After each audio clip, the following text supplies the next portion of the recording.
Déjà vu. This is one of the most common real-life glitches. A strange sensation most of us have felt at least once. It's the uncanny feeling that the present moment is repeating itself, as if we've already stood here, heard these words, or seen this exact scene before. Surveys suggest that nearly 2/3 of people experience déjà vu in their lifetime. Across history, the phenomenon has been given many meanings. In ancient traditions, it was linked to reincarnation, explained as memories from previous lives. In the 19th century, some writers described it as a glimpse of dreams bleeding into waking reality. But modern neuroscience offers a more grounded explanation. Researchers have found that déjà vu happens when the brain's recognition system briefly misfires. Normally, the hippocampus distinguishes between new experiences and stored memories. But sometimes, because of stress, fatigue, or small timing errors in neural circuits, the present is mistakenly flagged as familiar. Functional MRI studies have observed this false signal in areas of the brain that handle recognition and recollection. What feels like stepping back into the past is often just two memory pathways falling out of sync. Clinical reports add to the picture. Some people with temporal lobe epilepsy experience déjà vu just before seizures, suggesting abnormal electrical activity can trigger the effect. Yet the vast majority of episodes happen in healthy individuals, showing how easy it is for perception and memory to overlap. Culturally mysterious, but scientifically ordinary, déjà vu reveals the fragile line between recognition and experience. The fact to remember is that déjà vu isn't a glitch in time or proof of past lives. It's a moment when the brain's memory system stumbles, briefly convincing us we've lived the present before. Synchronicity. A woman thinks of an old friend she hasn't spoken to in years. Moments later, her phone buzzes with a message from that exact person. To her, it feels uncanny, like the universe answered a thought. This kind of meaningful coincidence is what Carl Jung called synchronicity. The idea first gained attention in the 20th century, when Jung described it as two events connected not by cause and effect, but by meaning. To those experiencing it, synchronicity feels like hidden design, a personal signal written into the world. Cultural traditions long before Jung also pointed to signs and omens, where unrelated events were linked through interpretation. Science takes a different angle. Researchers studying probability and attention note that coincidences are statistically inevitable. With billions of daily thoughts and actions, it's not surprising that some align in striking ways. The human brain, tuned to spot patterns, highlights those rare alignments while discarding the countless times nothing matched. A 2004 study by mathematician David Hand described these events as the improbability principle, showing how apparently impossible coincidences happen regularly once you account for the sheer volume of life's events. Still, the personal weight of synchronicity is real. When timing feels perfect, a song lyric aligning with a mood, a symbol appearing right when you need it, the experience can reinforce belief, motivation, or connection. It doesn't mean the world is coded for you, but it does reveal how meaning is constructed in the mind. What actually matters is that synchronicity shows how easily our brains can weave randomness into narrative.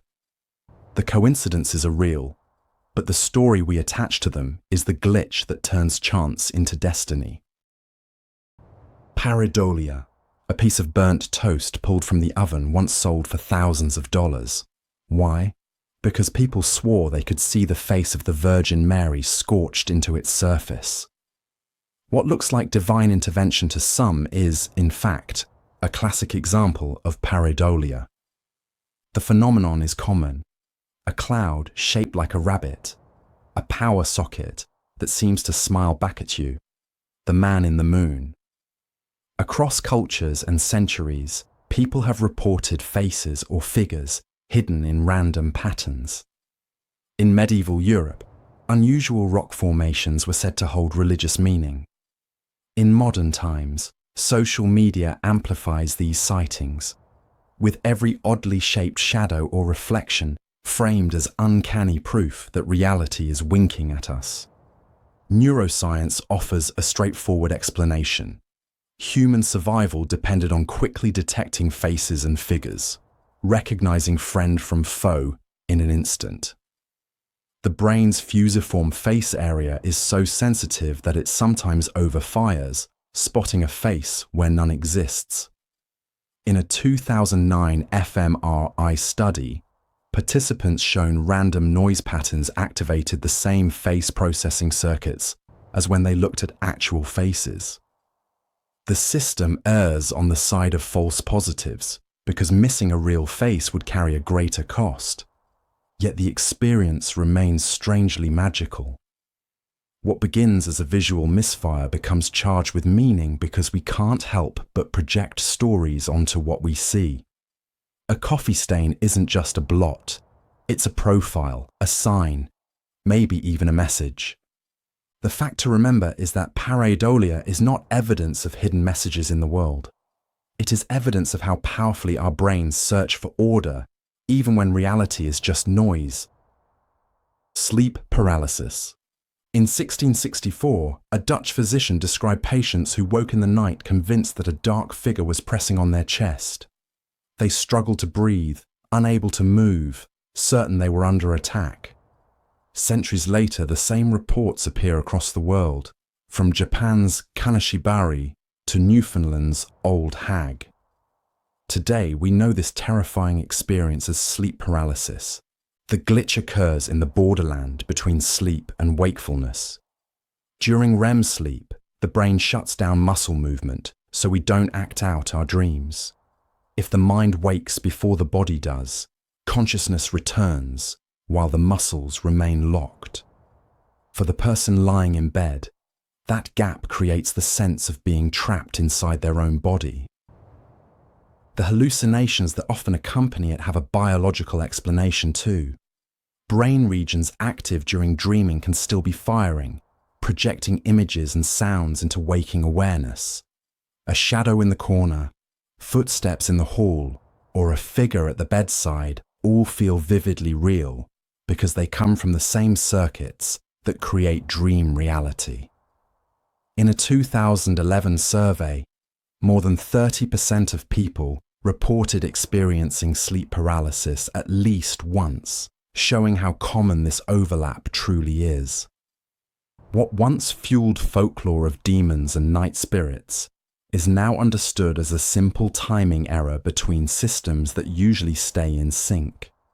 The fear is real, the visions are real to the brain, but the cause is not supernatural.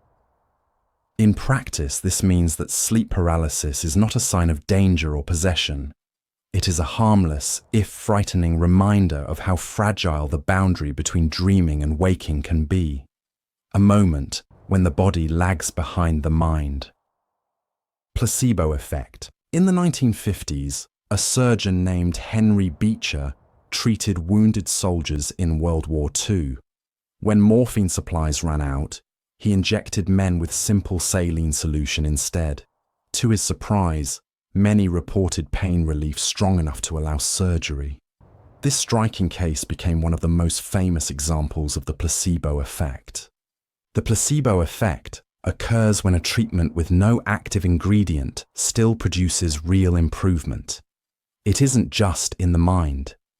Brain imaging studies have shown that when someone believes they're receiving pain medication, their brain actually releases endorphins and activates the same neural pathways as if they had taken the drug. In trials for antidepressants, painkillers, and even Parkinson's treatments, placebos have triggered measurable benefits for a portion of patients. Historically, the effect was often dismissed as deception. In older medical traditions, healers relied on rituals, colored powders, or elaborate procedures that worked largely through expectation. Modern science reframes it differently. Belief and context can activate the body's own chemical responses. A capsule's color, a doctor's confidence, even the setting of treatment can influence outcomes. The power of the placebo also explains why rigorous clinical trials must compare new drugs against placebo groups. Without that control, it's impossible to know whether the improvement came from the treatment itself or from the brain's self-generated response. The fact to remember is that the placebo effect is not a cure, but a glitch in how expectation rewires perception and pain. It shows that belief alone can alter brain chemistry, a reminder that sometimes the story the mind tells is powerful enough to change the body. Dream incorporation. A blaring alarm clock goes off at 7 a.m., but instead of waking immediately, you find yourself still asleep.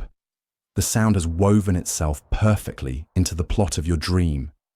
Maybe it's a siren in the distance, a school bell, or part of a song.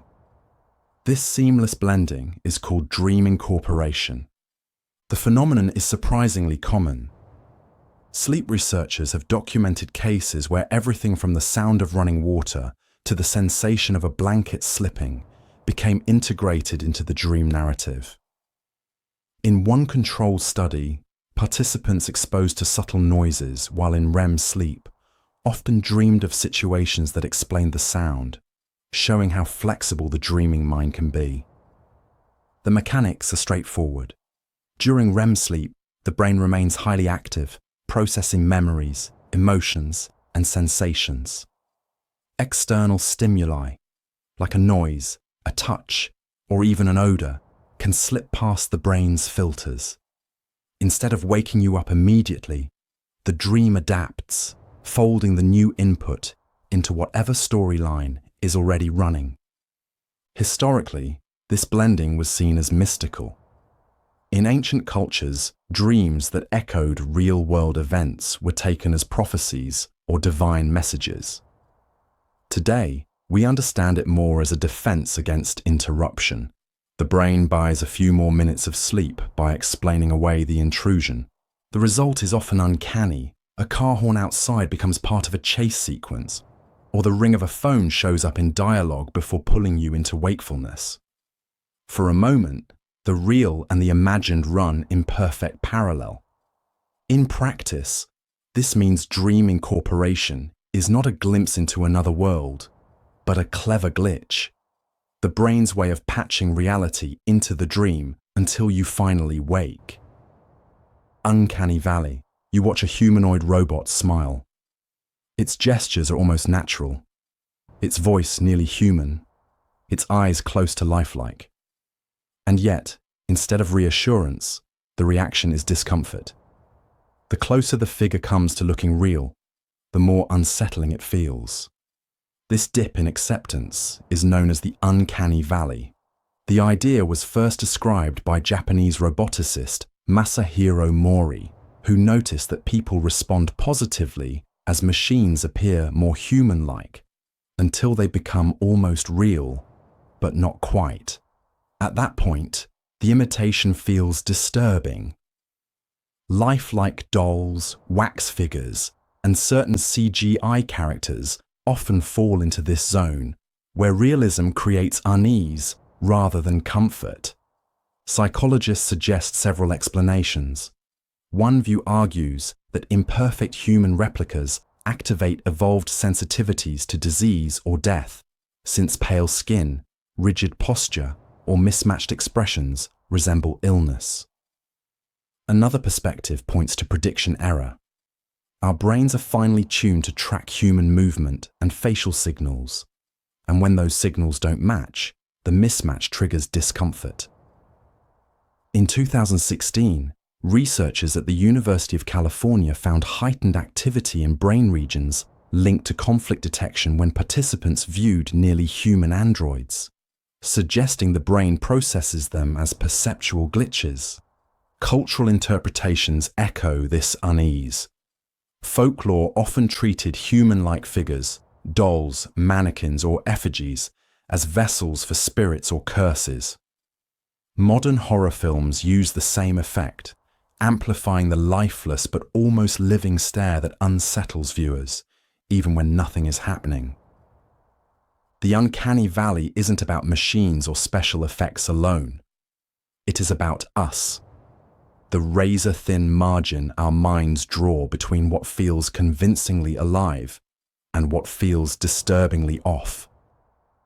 Anemoia, a song from decades ago, plays on the radio, maybe a crackling jazz tune or a disco anthem, and suddenly a wave of longing washes over you. The strange part is, you never lived in that era. This sensation, called anemoia, is a kind of misplaced nostalgia. While not a clinical term, anemoia captures a real emotional glitch. People often feel drawn to times they never experience firsthand, whether it's the 1920s, the 1960s, or even a childhood they know only through old family photographs.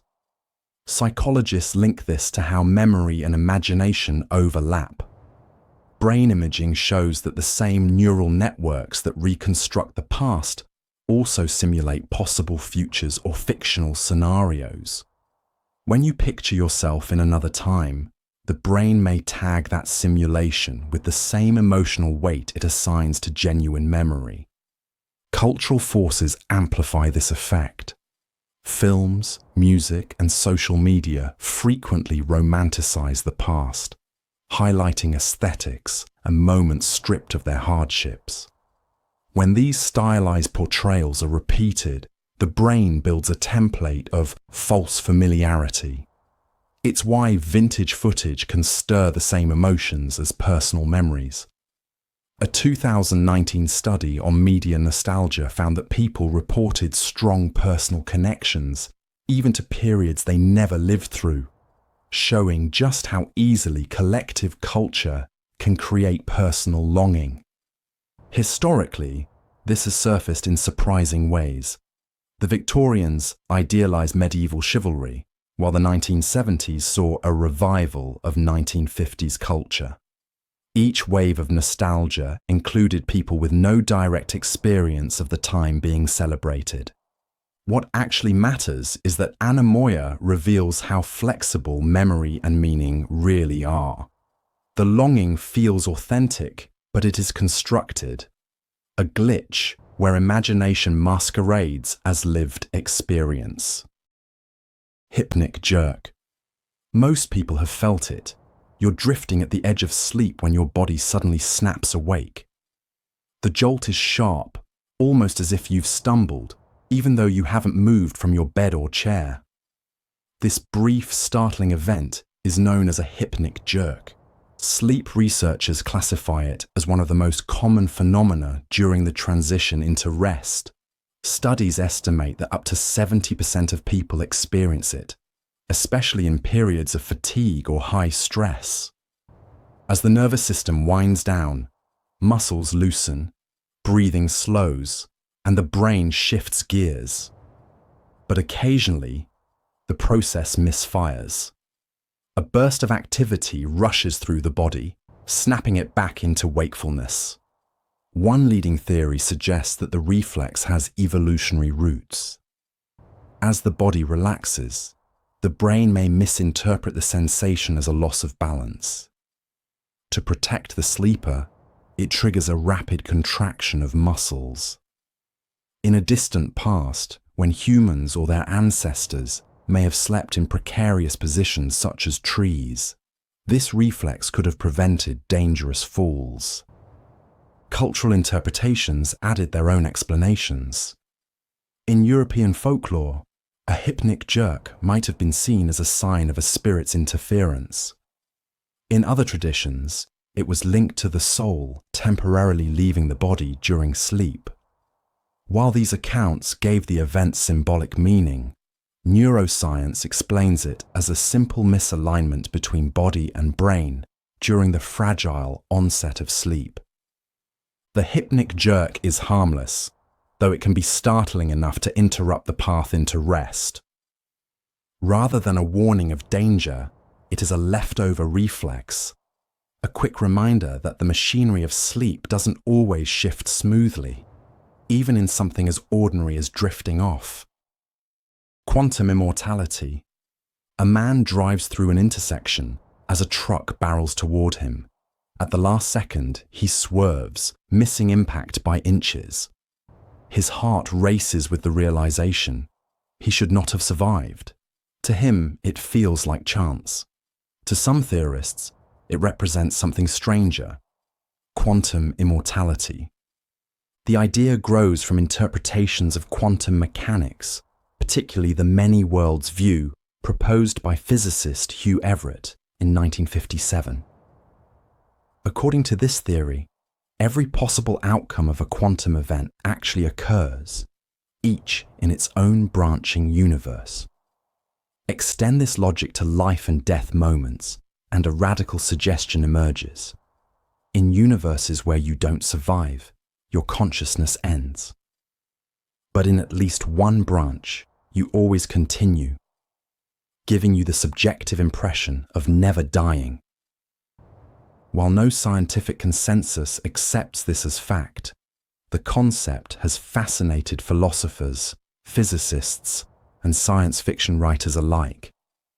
It raises eerie questions about survival against impossible odds. Reports of people living through multiple near-death accidents, like Croatian man Frane Selak, who escaped plane crashes, car explosions, and train wrecks before eventually winning the lottery, fuel public imagination, even if coincidence offers a simpler explanation. Critics argue that quantum immortality is untestable, making it more thought experiment than theory. Yet its appeal lies in how it reframes mortality.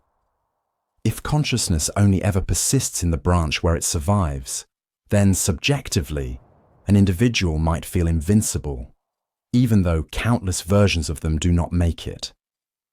What actually matters is that quantum immortality remains a speculative glitch, not evidence you can cheat death, but a reminder of how physics and perception collide to make survival feel like something more than luck. Tip of the tongue phenomenon. You're in the middle of telling a story when the perfect word stalls mid-thought. You gesture, pause, maybe swap in another phrase, but the exact word remains just out of reach. The moment is familiar to almost everyone, the tip of the tongue phenomenon. It's one of the most universal glitches in memory. Studies suggest nearly all adults experience it, often several times a week. Linguists describe it as a retrieval block. The brain holds the word, but the access route misfires. That's why people often recall its first letter, number of syllables, or similar sounding terms, even when the target refuses to come. Psychologists have tracked this experience for more than a century. William James described it as a fringe of consciousness, knowledge hovering just beyond reach. Modern neuroscience supports this idea. Brain imaging shows that during tip-of-the-tongue states, the anterior cingulate cortex, a region tied to conflict detection, becomes active, as if the brain knows the answer is there but can't unlock it. Cultural explanations have been just as inventive. In some traditions, a forgotten word meant someone was gossiping about you. Others imagined memory not in the brain, but in the heart or the soul, with lapses reflecting disturbances there. Today, research paints a simpler picture. The memory itself is intact, but the pathway is blocked. The tip-of-the-tongue state passes, sometimes resolved by sudden recall hours later, sometimes forgotten entirely. Rather than a sign of decline, it reflects how memory works in fragments and networks, and how even a small misfire can momentarily separate us from a word we know perfectly well. False awakening. The alarm clock buzzes. You sit up, stretch, and start your morning routine. But as you head to the door, something feels wrong. The walls shift, The light bends, and then you jolt awake in bed, realizing you never got up at all. This looping illusion is called a false awakening. Reports of false awakenings go back centuries. Writers and philosophers describe dreams where they believed they had risen from bed, only to find themselves still asleep. In some cases, the cycle repeats multiple times, creating the unsettling impression of being trapped in an endless reset. Neuroscience explains it through the mechanics of REM sleep. During dreaming, the brain's visual and motor systems are highly active, generating convincing simulations of real life. If the dream focuses on waking itself, the result is a dream so realistic that it feels indistinguishable from reality. EEG studies show that false awakenings often occur during transitions between REM and lighter sleep stages, when awareness begins to creep in, but full consciousness has not yet returned. Cultural interpretations once framed these episodes as signs of spiritual journeys or warnings from beyond. In folklore, repeatedly waking up inside a dream was sometimes linked to the soul wandering or to omens of misfortune. Today, researchers view it as a benign misfire. The brain rehearses waking before actually allowing the body to emerge from sleep. Though harmless, false awakenings can leave people disoriented or anxious, particularly if combined with sleep paralysis or vivid dream imagery. The memory of waking again and again lingers even after full consciousness has returned. The fact to remember is that false awakenings are not supernatural loops, but brief timing errors, moments when the dream world perfectly imitates reality before letting go. Mass hysteria. In 1962, a girls' school in Tanzania erupted in uncontrollable laughter. It spread from student to student, then into nearby villages, eventually lasting months and disrupting thousands of lives. Doctors found no virus, no toxin, no clear medical cause. What happened was mass hysteria, also known as mass psychogenic illness. Mass hysteria occurs when groups of people develop shared symptoms without a physical trigger. The symptoms can range from fainting and nausea to shaking, convulsions, or uncontrollable laughter. What begins with one or two cases spreads quickly through social contact, observation, and suggestion. In a tightly knit group under stress, the brain's interpretation of threat or illness can leap from person to person. History is filled with striking examples. In medieval Europe, outbreaks of so-called dancing plagues saw crowds convulsing or moving for days without explanation. In the 1980s, a fainting epidemic in a US textile factory led investigators to test the air for toxins, but nothing was found. Each time, the pattern followed the same arc: a stressful environment, a triggering symptom, and rapid spread through social reinforcement. Modern neuroscience suggests the mechanism lies in the brain's mirror systems and heightened attention. When one person exhibits distress, others unconsciously mimic or anticipate the same sensation. Stress hormones amplify the effect, making the experience feel vividly real. Functional brain scans show that perceived symptoms can activate the same neural pathways as actual illness. In practice, this means mass hysteria is not a sign of collective madness, but a reminder of how powerfully human perception is shaped by context. When fear or stress runs high, the boundary between imagination and reality can dissolve, and entire groups can glitch together. Jamais Vu. A man writes the word door over and over during a psychology experiment. After a dozen repetitions, the word suddenly looks strange, hollow, foreign, as if he has never seen it before. Nothing about the page has changed, yet his brain insists it has. This is Jamais Vu, often described as the opposite of Déjà Vu. Where déjà vu creates false familiarity, jamais vu creates sudden strangeness. The face of a friend, the layout of a familiar street, even the spelling of a common word can abruptly feel alien. The effect usually lasts only seconds, but in that time, the world seems unrecognizable. Researchers have studied this phenomenon for more than a century. In controlled tests, participants asked to repeat or write simple words often report the same odd detachment.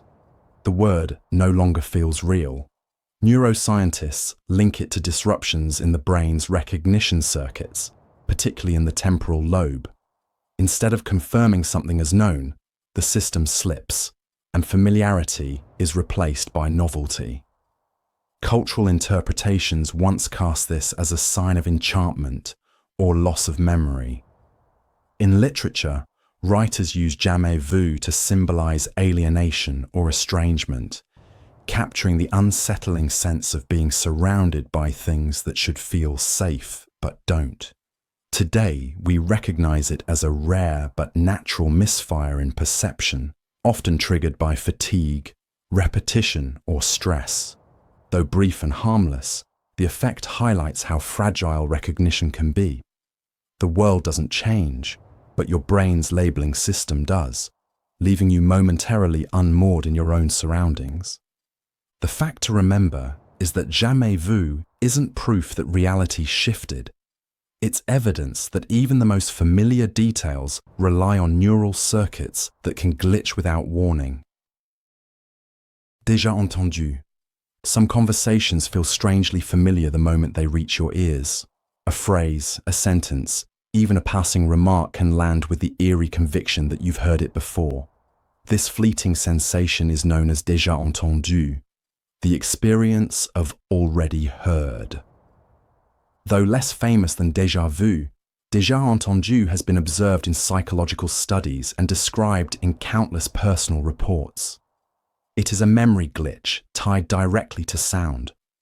People often recall the feeling that a word, a melody, or even their own thought is repeating itself, though no clear memory explains why.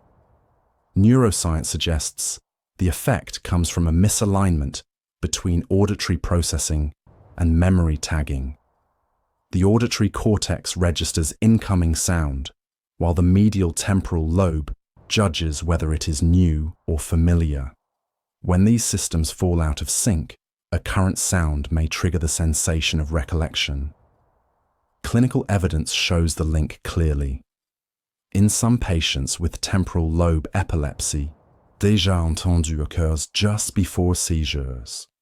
Cultural interpretations gave the experience symbolic meaning. In some traditions, words that felt pre-heard were seen as signs of prophecy or spiritual guidance. Writers and musicians have described it as an echo, a layering of past and present that makes sound itself feel uncanny. For most people, the glitch is brief and harmless, lasting only seconds before dissolving. Rather than a hidden message in sound, déjà entendu reflects how finely balanced our memory systems are, and how easily the brain can blur the line between something heard once and something heard before. Cryptomnesia. In 1976, former Beatle George Harrison released the song My Sweet Lord. Soon after, he was sued for copyright infringement because the melody was nearly identical to an earlier hit, He's So Fine by the Chiffons. Harrison swore the resemblance was unintentional. Psychologists had a word for what happened: cryptomnesia. Cryptomnesia occurs when a forgotten memory resurfaces, but without its original label. Instead of being recognized as something recalled, it feels like a brand new idea. Writers may invent a phrase they once read years ago, or a composer might unknowingly replicate a tune long buried in memory. To the creator, it feels authentic, but it isn't original. Cognitive research shows why this happens. Memory relies not only on storing information, but also on correctly tagging its source. In cryptomnesia, the content is retrieved, but the source tag fails. Experiments by psychologists Alan Brown and Dana Murphy in the 1980s demonstrated this effect. Participants asked to generate words later, accidentally plagiarized from others in the group, convinced the ideas were their own. Historically, the phenomenon fueled suspicion.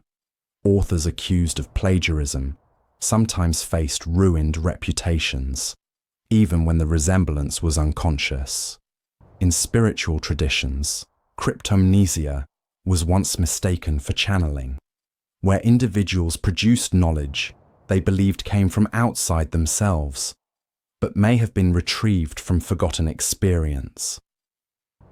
Today, neuroscientists see cryptomnesia as an ordinary memory glitch, not deception, but a system error in the brain's source monitoring process.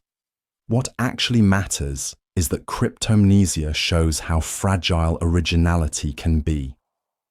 Even our most creative moments are built on memory, and sometimes the mind recycles old files without telling us. Eye floaters. A bright blue sky stretches overhead, and as you look up, faint shapes drift across your vision. Tiny threads, dots, or cobweb-like forms that slide when your eyes move. Try to focus on them and they dart away. These are eye floaters, one of the most common visual glitches. Almost everyone experiences them at some point, especially when staring at a clear background like a white wall or cloudless sky. For centuries, people puzzled over these mysterious shapes. In medieval texts, they were sometimes described as flying flies or even spiritual visions. Some believed they were omens, signs from the divine, or evidence of hidden life forms. Modern science provides a clearer explanation. Inside the eye, the vitreous, a gel-like substance that fills the space between lens and retina, gradually changes with age. Tiny clumps of collagen or cellular debris form and cast shadows on the retina. What you perceive as drifting shapes are actually those shadows projected onto your field of vision. Ophthalmologists can observe them directly during eye exams, confirming their physical origin.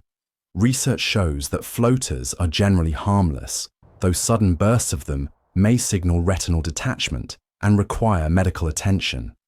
For most people, they remain an occasional nuisance, visual static that fades into the background when the brain adapts. What makes floaters feel uncanny is how they expose the mechanics of sight itself. The eye isn't a perfect lens feeding reality directly. It's an organ with imperfections, and those imperfections sometimes render their own images. The fact to remember is that eye floaters are not external objects or hidden creatures, but shadows inside the eye. Tiny reminders that even vision itself can glitch. Mandela Effect. Crowds of people remember details that never existed. A monocle on the Monopoly Man, a black tip on Pikachu's tail, or the spelling Berenstain Bears instead of Berenstain. The confidence in these memories is strong, yet none of them match reality. This puzzling glitch in recollection is known as the Mandela Effect. The name comes from one of the most famous examples. In the 2000s, thousands online claimed they clearly remembered Nelson Mandela dying in a South African prison during the 1980s. They spoke of televised funerals, mourning speeches, and even lessons in school. But Mandela lived until 2013. The gap between memory and fact was striking enough to define the entire phenomenon. Psychologists explain that memory does not work like a recording. Each recollection is reconstructed, pulling fragments from different sources. Cultural associations, assumptions, and even suggestions from others can slip in unnoticed. When these errors are repeated across a group, they can spread into shared certainty.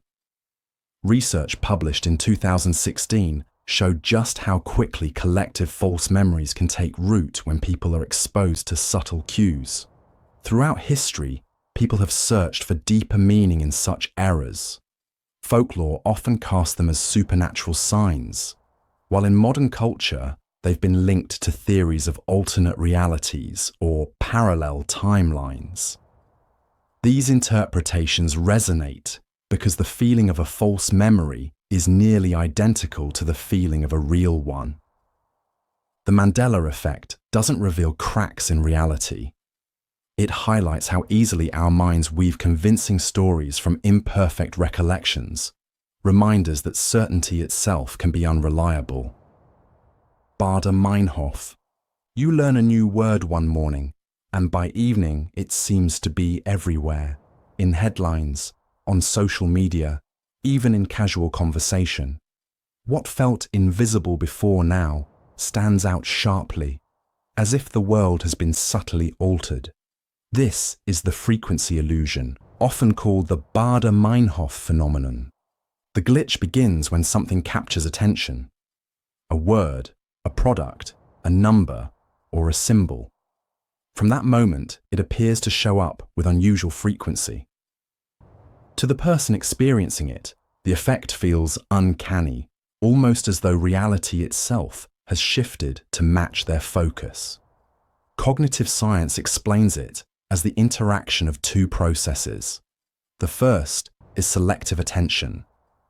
Once the brain tags something as meaningful, it begins noticing it more readily, filtering out other details. The second is confirmation bias. Every new sighting strengthens the impression that the item is everywhere, while the many times it isn't present go unnoticed. A 2008 study on language learning showed how dramatically people overestimate the presence of newly learned words, illustrating how quickly perception adapts. The term Bader-Meinhof was coined in the 1990s after a newspaper reader encountered the name of the German terrorist group twice in short succession. Believing it had suddenly become more common, he gave a lasting label to what was really just the illusion at work. Historically, recurring encounters with numbers, names, or symbols were often treated as omens or signs of destiny. Modern science reframes them as artifacts of attention, not proof of hidden messages. In the end, the phenomenon is less about the world multiplying and more about perception narrowing. Afterimage. A child stares at a bright lamp, then quickly shuts their eyes. Against the darkness, the glowing shape remains, lingering for seconds before fading. This lingering imprint is known as an afterimage. Afterimages occur when the cells in the retina, rods and cones, become overstimulated by light. These photoreceptors adapt to strong stimulation, and when the gaze shifts away, the fatigued cells keep firing unevenly. The result is a ghostly copy of what was just seen, projected into the visual field, even though the object is gone. There are two main types. Positive afterimages preserve the brightness and colors of the original scene, while negative afterimages reverse them. A red square leaves a green imprint. A bright light leaves a dark spot. This effect was carefully studied as early as the 18th century, when scientists like Johann Goethe and later Hermann von Helmholtz used afterimages to explore how vision and color perception work. Cultural interpretations were often less scientific. In some traditions, lingering lights seen after staring at the sun were taken as mystical visions or signs from the divine. Artists have long used the concept of afterimages to play with color theory, knowing that the eye itself will generate complementary hues to balance what it has been exposed to. Modern research confirms that afterimages highlight a basic truth about vision. We don't see the world directly. The brain constantly adjusts for overstimulation, filling gaps and rebalancing signals. What feels like an external ghost of light is really the eye's system resetting itself. The fact to remember is that afterimages aren't messages from outside reality. They are a simple glitch in the machinery of sight, proof that even vision carries echoes of what just passed. Mind pops. You're washing dishes when a song lyric from years ago suddenly bursts into your mind. No radio, no trigger, no clear reason, just a line looping in your head.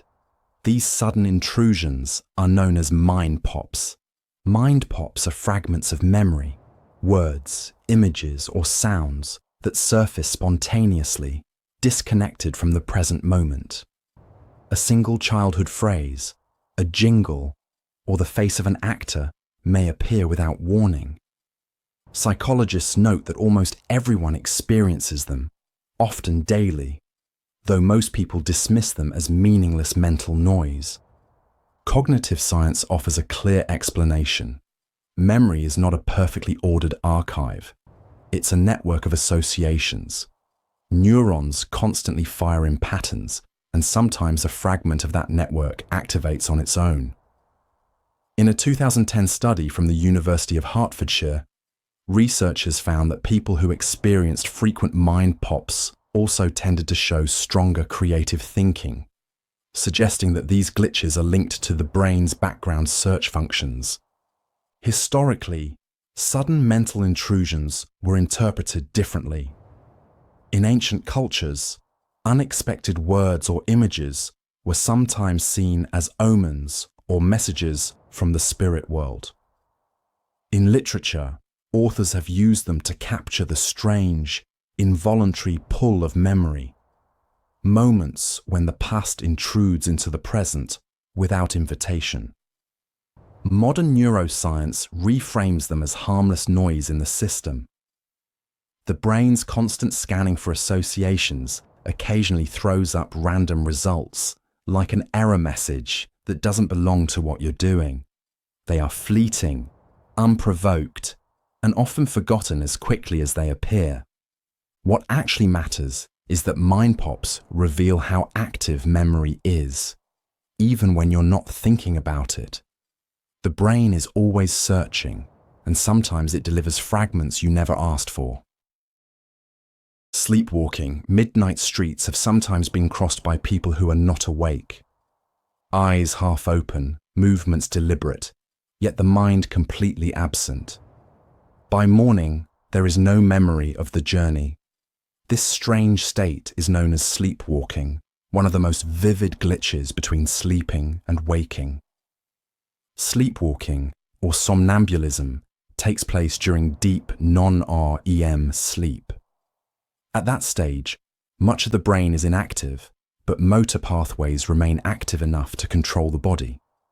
Instead of lying still, the sleeper may rise, walk, move objects, eat food, or in rare situations, attempt complex tasks.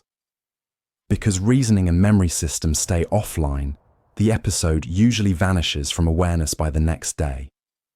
Research shows that sleepwalking runs in families and appears most often in childhood, though it can persist into adulthood. Stress, fatigue, and irregular sleep schedules all increase the likelihood. A 2012 neurology study reported that nearly 30% of adults had experienced it at least once, making it far more common than many assume. Older interpretations gave it mystical weight. In medieval Europe, sleepwalkers were thought to be guided by spirits, or their souls said to be wandering outside the body. Literature has often used it as a symbol of hidden conflict, with Lady Macbeth's nocturnal pacing offering one of the most famous examples. Today, science views it instead as a disorder of arousal, when the brain becomes trapped between incompatible states. Most sleepwalking is harmless, though it can be risky if the sleeper enters unsafe environments. The enduring unease of sleepwalking lies in its contradiction. A body that looks awake, a mind that is not. A reminder that consciousness is not as seamless as it feels. Hypnagogia. Lying in bed, a man begins to fade towards sleep. Out of nowhere, he hears a knock on the door, then sees a flash of colours behind his eyelids. Startled, he opens his eyes. The room is silent, the door untouched. What he experienced was hypnagogia, the strange borderland between waking and dreaming. Hypnagogia is the transitional state that occurs as the brain shifts into sleep. In this moment, perception becomes unstable. People report hearing phantom voices, seeing vivid patterns, or feeling as though they're floating outside their body.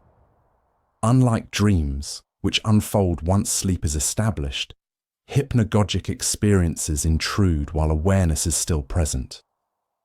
Neuroscience links the phenomenon to the shift in brainwave activity. As alpha waves give way to slower theta rhythms, sensory and memory circuits fire unpredictably, creating brief hallucinations.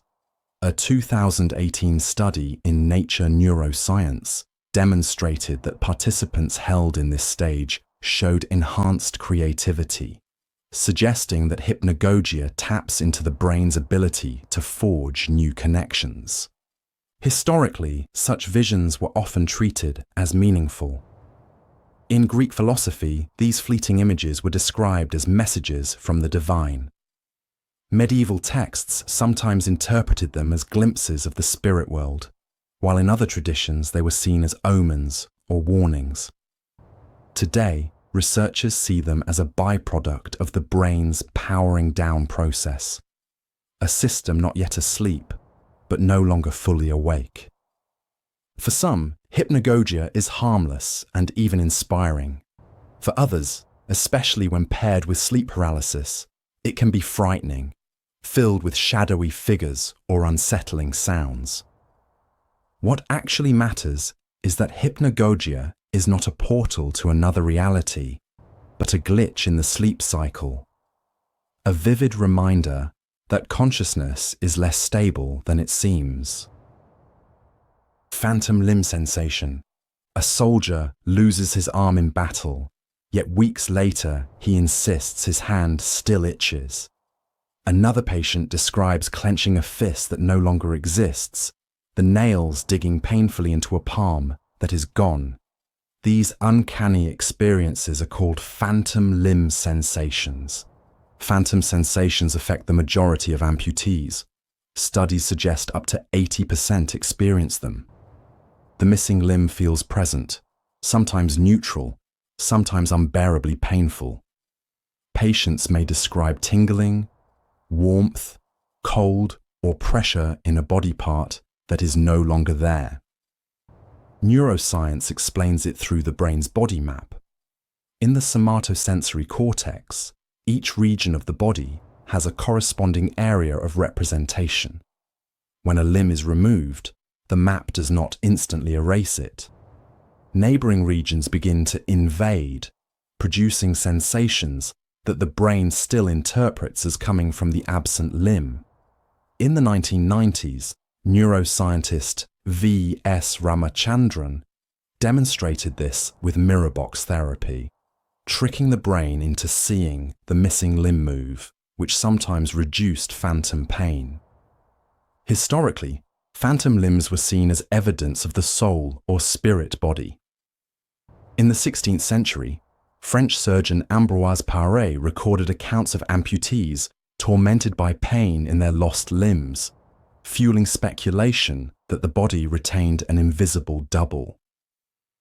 Today, science frames it less mystically, but no less strangely. The mind's representation of the body lags behind physical reality. Phantom limb sensations can fade with time, though some persist for decades. What makes them remarkable is how vividly they show that perception is not tied strictly to the body, but to the brain's internal model of it. The fact to remember is that phantom limbs reveal a deeper truth. Even when reality changes, the brain's map of the body can glitch and refuse to update. Out-of-body experience. In moments of crisis or deep unconsciousness, some people report a startling shift. Their perspective seems to rise, and the body below looks like it belongs to someone else. doctors moving in an operating room, a car accident unfolding on the street. The scene is visible, but from outside the self. These are out-of-body experiences. Studies suggest that about 1 in 10 people encounter such episodes at least once. They are most often linked to trauma, anesthesia, seizures, or sleep transitions. The sensation is not vague, but strikingly vivid. A clear relocation of viewpoint, as if awareness has slipped its physical tether. Neuroscience explains the effect through the brain's body mapping systems. Normally, information from balance, vision, and touch is blended seamlessly to produce a single perspective rooted in the body. But if those streams fall out of sync, the integration can fracture. In 2002, researchers demonstrated this by electrically stimulating the temporoparietal junction in patients, reliably producing out-of-body sensations. Across cultures, the experience has long been framed as evidence of something beyond biology. Religious texts and mystical traditions described it as the soul departing. Near-death testimonies gave it symbolic weight as a passage between worlds. While those interpretations remain influential, modern science places the phenomenon within the brain itself, a perceptual error rather than proof of transcendence. The impact, however, is undeniable. Some describe fear and disorientation, others a profound sense of calm or perspective. Out-of-body experiences remind us that even the simple act of knowing where we are is a construction. When that construction falters, the self can feel detached, not because it has left the body, but because the brain's map of reality has shifted. Sleep identity confusion. A woman wakes in the middle of the night, sits up in bed, and for several minutes cannot recall who she is. She recognizes the room, the clock, the furniture, but not her own identity. Panic sets in before, just as suddenly, her sense of self returns. This rare but unsettling episode is called sleep identity confusion. The phenomenon occurs when the transition from sleep to wakefulness is disrupted. During normal waking, the brain quickly reassembles orientation, where you are, what time it is, and who you are. But in sleep identity confusion, that process lags. For a brief period, autobiographical memory and self-recognition fail to load, leaving the person conscious but unmoored. Sleep researchers have documented it most often in people with irregular sleep schedules, exhaustion, or underlying sleep disorders. A 1991 study in the journal Sleep described multiple cases of patients waking without awareness of their own names or relationships, sometimes lasting several minutes. Though alarming, the episodes typically resolve on their own without lasting harm. Historically, such experiences were interpreted as possession, temporary madness, or evidence of the soul wandering during the night. In some cultures, waking without memory of self was seen as punishment for disturbing spirits.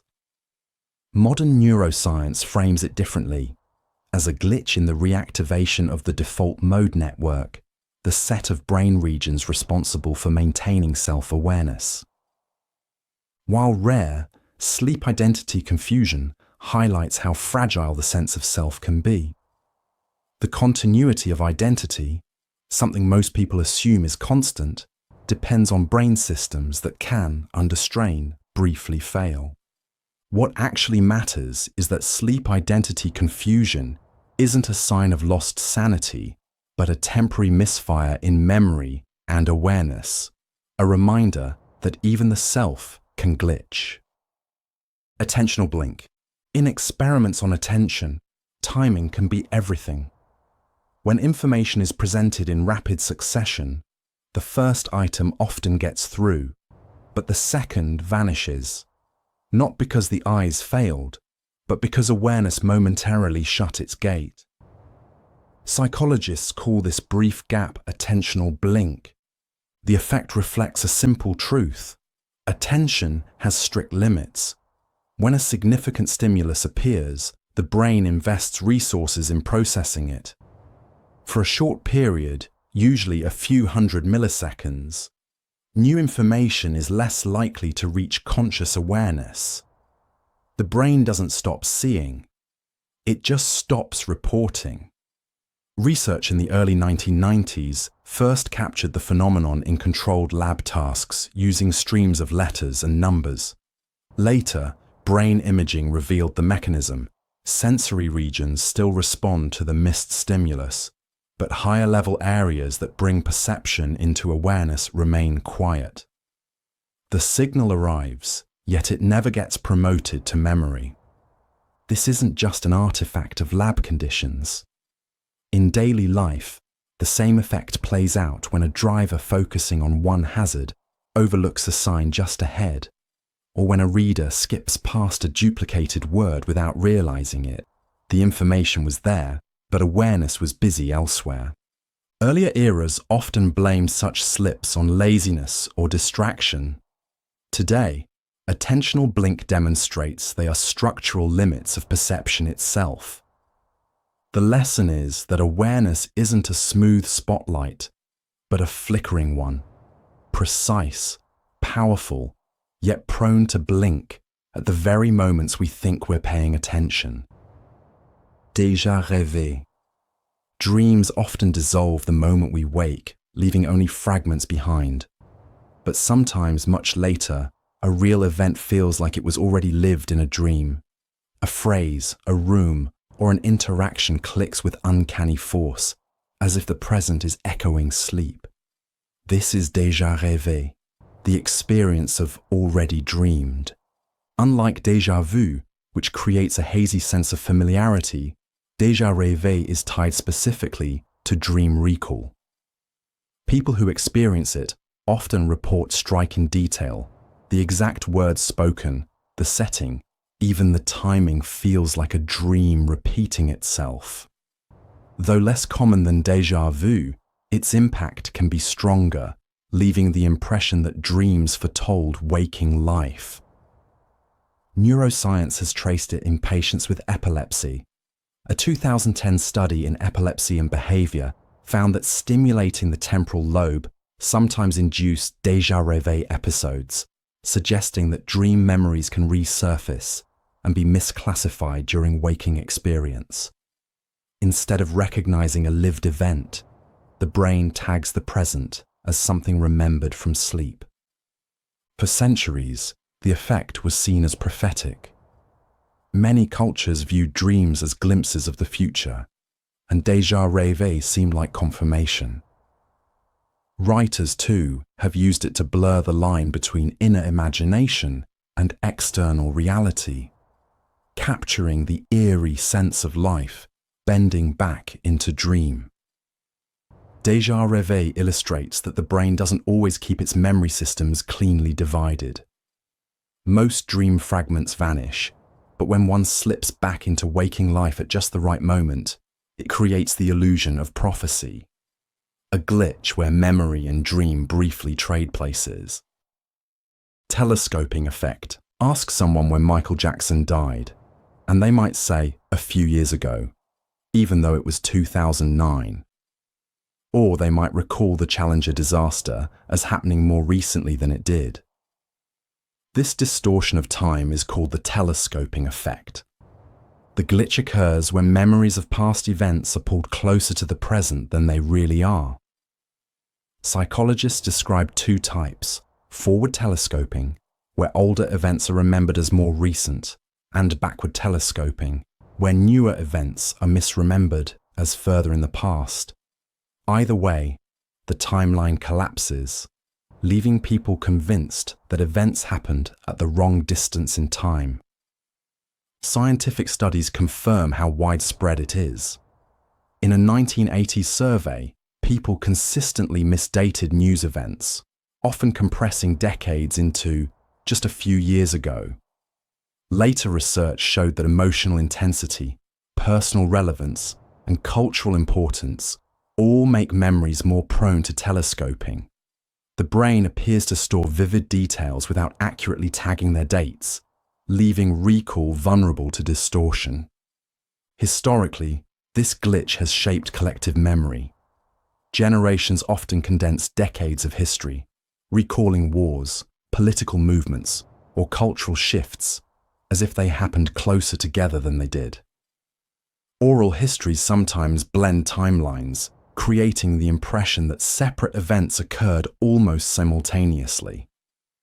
Neuroscience suggests the cause lies in how episodic memory is reconstructed.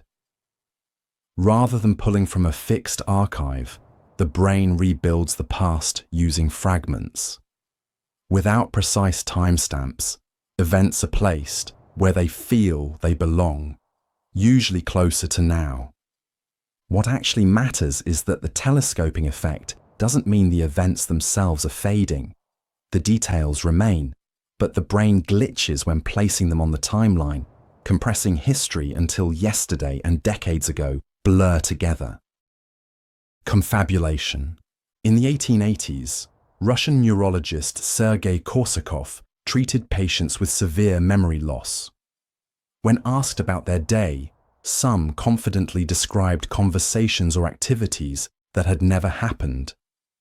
These fabrications weren't lies. The patients truly believed them. This strange error is called confabulation. Confabulation occurs when the brain fills gaps in memory with invented details. Unlike ordinary forgetting, the person isn't aware of the inaccuracy. They may recall visiting a place they've never been, or insist an event unfolded in a way that records prove false. The stories can be simple errors or elaborate narratives, but to the individual, they feel real. Neuroscience links the phenomenon to damage in the frontal lobes and memory circuits, often from conditions like Korsakoff syndrome, stroke, or traumatic brain injury. These brain regions are crucial for monitoring the accuracy of recall. When they malfunction, the error-checking system fails, and the brain generates content to keep the story coherent. A 2007 study in Brain showed that confabulation often arises not from missing memory itself, but from the inability to suppress irrelevant or false information. Historically, these errors were sometimes mistaken for delusion or intentional deceit. Yet careful study revealed that patients weren't inventing stories to mislead. They were unknowingly constructing reality out of fragments. In everyday life, milder forms appear too. People confidently misremember where they placed objects or reconstruct events with details borrowed from elsewhere. What makes confabulation unsettling is how seamless it feels. The brain doesn't leave blanks. It patches them automatically, and the patch can be indistinguishable from truth. The fact to remember is that confabulation shows memory is less about storing the past and more about storytelling, a system prone to glitches that rewrite reality without our awareness. Random chills. Without warning, the skin can bristle. A ripple of goosebumps spreads down the arms or across the back, and then it vanishes, leaving no obvious cause. These fleeting sensations are known as random chills or spontaneous shivers. Unlike shivers from cold or fever, these episodes occur in comfortable conditions, often while someone is sitting still or walking indoors. The body reacts as if startled, though nothing in the environment explains the response. Research links the effect to the autonomic nervous system, which regulates involuntary functions such as heart rate, blood pressure, and temperature. Small disruptions in this system can briefly activate the same pathways used for cold defense, producing muscle tremors and goosebumps. A 2008 study in clinical autonomic research suggested that microbursts of adrenaline may also play a role. the same hormone that primes the body to fight or flee. Cultural explanations have long filled the gap left by science. In parts of Europe, a sudden shiver was said to mean someone had stepped over your future grave. Elsewhere, it was seen as a sign of unseen spirits nearby. These interpretations reveal how people turned unexplained bodily signals into symbols of fate or the supernatural. Modern science takes a simpler view. Random chills may reflect hidden shifts in mood, subtle stress responses, or background fluctuations in the nervous system.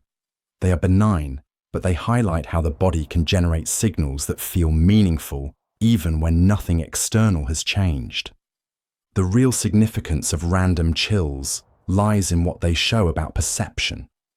Our bodies can produce sensations that feel like warnings, yet are only echoes of the nervous system itself. Phosphine. Close your eyes, and the world doesn't always go dark. With a little pressure, or even in moments of fatigue, bursts of light can appear, swirling shapes, flickers, or radiant sparks. These inner visuals are known as phosphines. Phosphines occur when the visual system is activated without light. Pressure on the eye, sudden shifts in blood flow, or even electrical activity in the brain can stimulate the retina or the visual cortex, producing the impression of brightness. Many people first discover them in childhood, noticing strange patterns while rubbing their eyes before sleep. The phenomenon has intrigued scientists for centuries. In the 1600s, Edmé Mariotte documented how pressing on the eye could create luminous impressions. Today, neuroscience shows that even direct electrical stimulation of the visual cortex during surgery can produce phosphines, ranging from simple flashes to more complex geometric forms. A 2019 study in Frontiers in Neuroscience even explored their potential in vision restoration, using induced phosphines to help blind participants perceive patterned light. Cultural interpretations once gave them mystical weight. Ancient philosophers wrote about inner lights as signs of spiritual insight, while meditation traditions sometimes described them as glimpses of hidden truths. Their spontaneous appearance, especially in silence or darkness, made them feel like something beyond the body. Modern science instead sees them as evidence of the visual system's sensitivity. Even in complete darkness, the brain remains active, and small disruptions can be mistaken for external light. Phosphines remind us that vision isn't a passive recording of the outside world. It's an active construction. The sparks behind closed eyes show that the brain can generate light entirely on its own. Paresthesia. In the quiet stillness of night, a sudden rush of tingling spreads through a limb. The arm feels heavy, distant, almost alien, as though it belongs to someone else. Within minutes, the sensation ebbs away, leaving only relief and curiosity. This fleeting but unmistakable episode is paresthesia, commonly known as pins and needles. Paresthesia occurs when nerves are disrupted, most often by compression. Crossing the legs too long, sleeping on an arm, or pressing awkwardly on a hand can restrict blood flow and apply pressure to peripheral nerves. Once the pressure is lifted, those nerves react unpredictably. Instead of a smooth return of sensation, they fire in bursts, which the brain translates as sharp tingling or prickling. Neurologists describe this as the nervous system resetting itself. Peripheral nerves, the ones outside the brain and spinal cord, are especially vulnerable. A 2005 study in neurology documented how even mild compression can lead to these short-lived sensory distortions, a reminder of how delicate the body's signaling network really is. For centuries before nerves were mapped, paresthesia invited symbolic explanations. In ancient Greece, tingling limbs were thought to mark the touch of unseen spirits. In folklore, a tingling palm could mean money was on its way or slipping through one's grasp. The universality of the experience meant nearly every culture gave it meaning beyond the physical. Most of the time, paresthesia is harmless, though persistent or unexplained episodes can point to conditions like diabetes or nerve injury. For the vast majority, however, it is nothing more than an everyday sensory glitch. Pins and needles show that even the simplest act of feeling is fragile, a brief reminder that our connection to the body relies on signals that can falter, scramble, and then recover. Earworm. Late at night, silence fills the room. Yet in the quiet, a tune rises unbidden, a chorus from a song you haven't heard in days, repeating on a loop. No radio, no headphones, just the brain playing DJ without permission. This is the earworm. Also called involuntary musical imagery, earworms are nearly universal. More than 90% of people report experiencing them, sometimes daily. They're rarely full songs. Most often a fragment, like the hook or chorus, looping with uncanny persistence. Neuroscience has mapped part of the mechanism. The auditory cortex, which processes sound, remains active even when no music is present. Catchy or incomplete melodies exploit the brain's predictive system, which seeks to resolve unfinished patterns. A 2012 study in consciousness and cognition confirmed that songs with repetitive structure or unusual intervals are especially prone to becoming stuck. Conditions like stress, fatigue, or idle activities such as commuting or showering provide the mental space for these loops to surface. Historically, the experience was described in more colourful ways. German writers coined the term Ohrwurm in the 19th century, comparing it to a worm burrowing into the ear. Some folk traditions treated repetitive songs as charms or curses, sound given a kind of invasive power. Though often annoying, earworms are not harmful. Strategies to dislodge them range from finishing the song in full to distracting the mind with another task or tune. Usually, though, they fade on their own. Earworms reveal that memory doesn't simply archive the past. It can reanimate it, sometimes without invitation. In these moments, the brain reminds us it has its own soundtrack, playing on a loop until it decides to let go. The stair misstep, the familiar rhythm of walking downstairs, can suddenly collapse into shock. One step feels wrong, the ground is too close or too far, and the body lurches in a moment of misplaced trust. This is the stair misstep, a small but startling glitch in movement. The effect comes from the brain's reliance on prediction. When moving down a staircase, the motor system builds a mental model of timing and distance. Each step confirms the rhythm until one fails to match. If the staircase ends earlier than expected, or a single step is built higher or lower than the rest, the brain's plan misfires. Muscles are prepared for one outcome but meet another, creating the jolt. Scientists call this a breakdown of forward modeling, where the brain predicts sensory feedback before it arrives. Normally, the prediction and the actual sensation align seamlessly. But when they don't, the error is so abrupt that it triggers a startle reflex.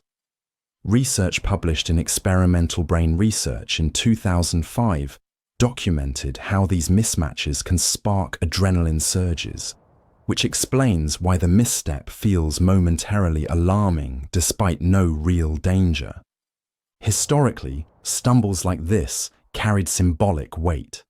Some traditions saw them as warnings, signs of bad luck, or even nudges from unseen spirits. Yet modern science shows they are nothing more than the cost of efficiency. A predictive system that works flawlessly most of the time but occasionally trips on its own shortcuts. The stair misstep is fleeting, but memorable. It highlights how much of daily life runs on prediction rather than conscious thought.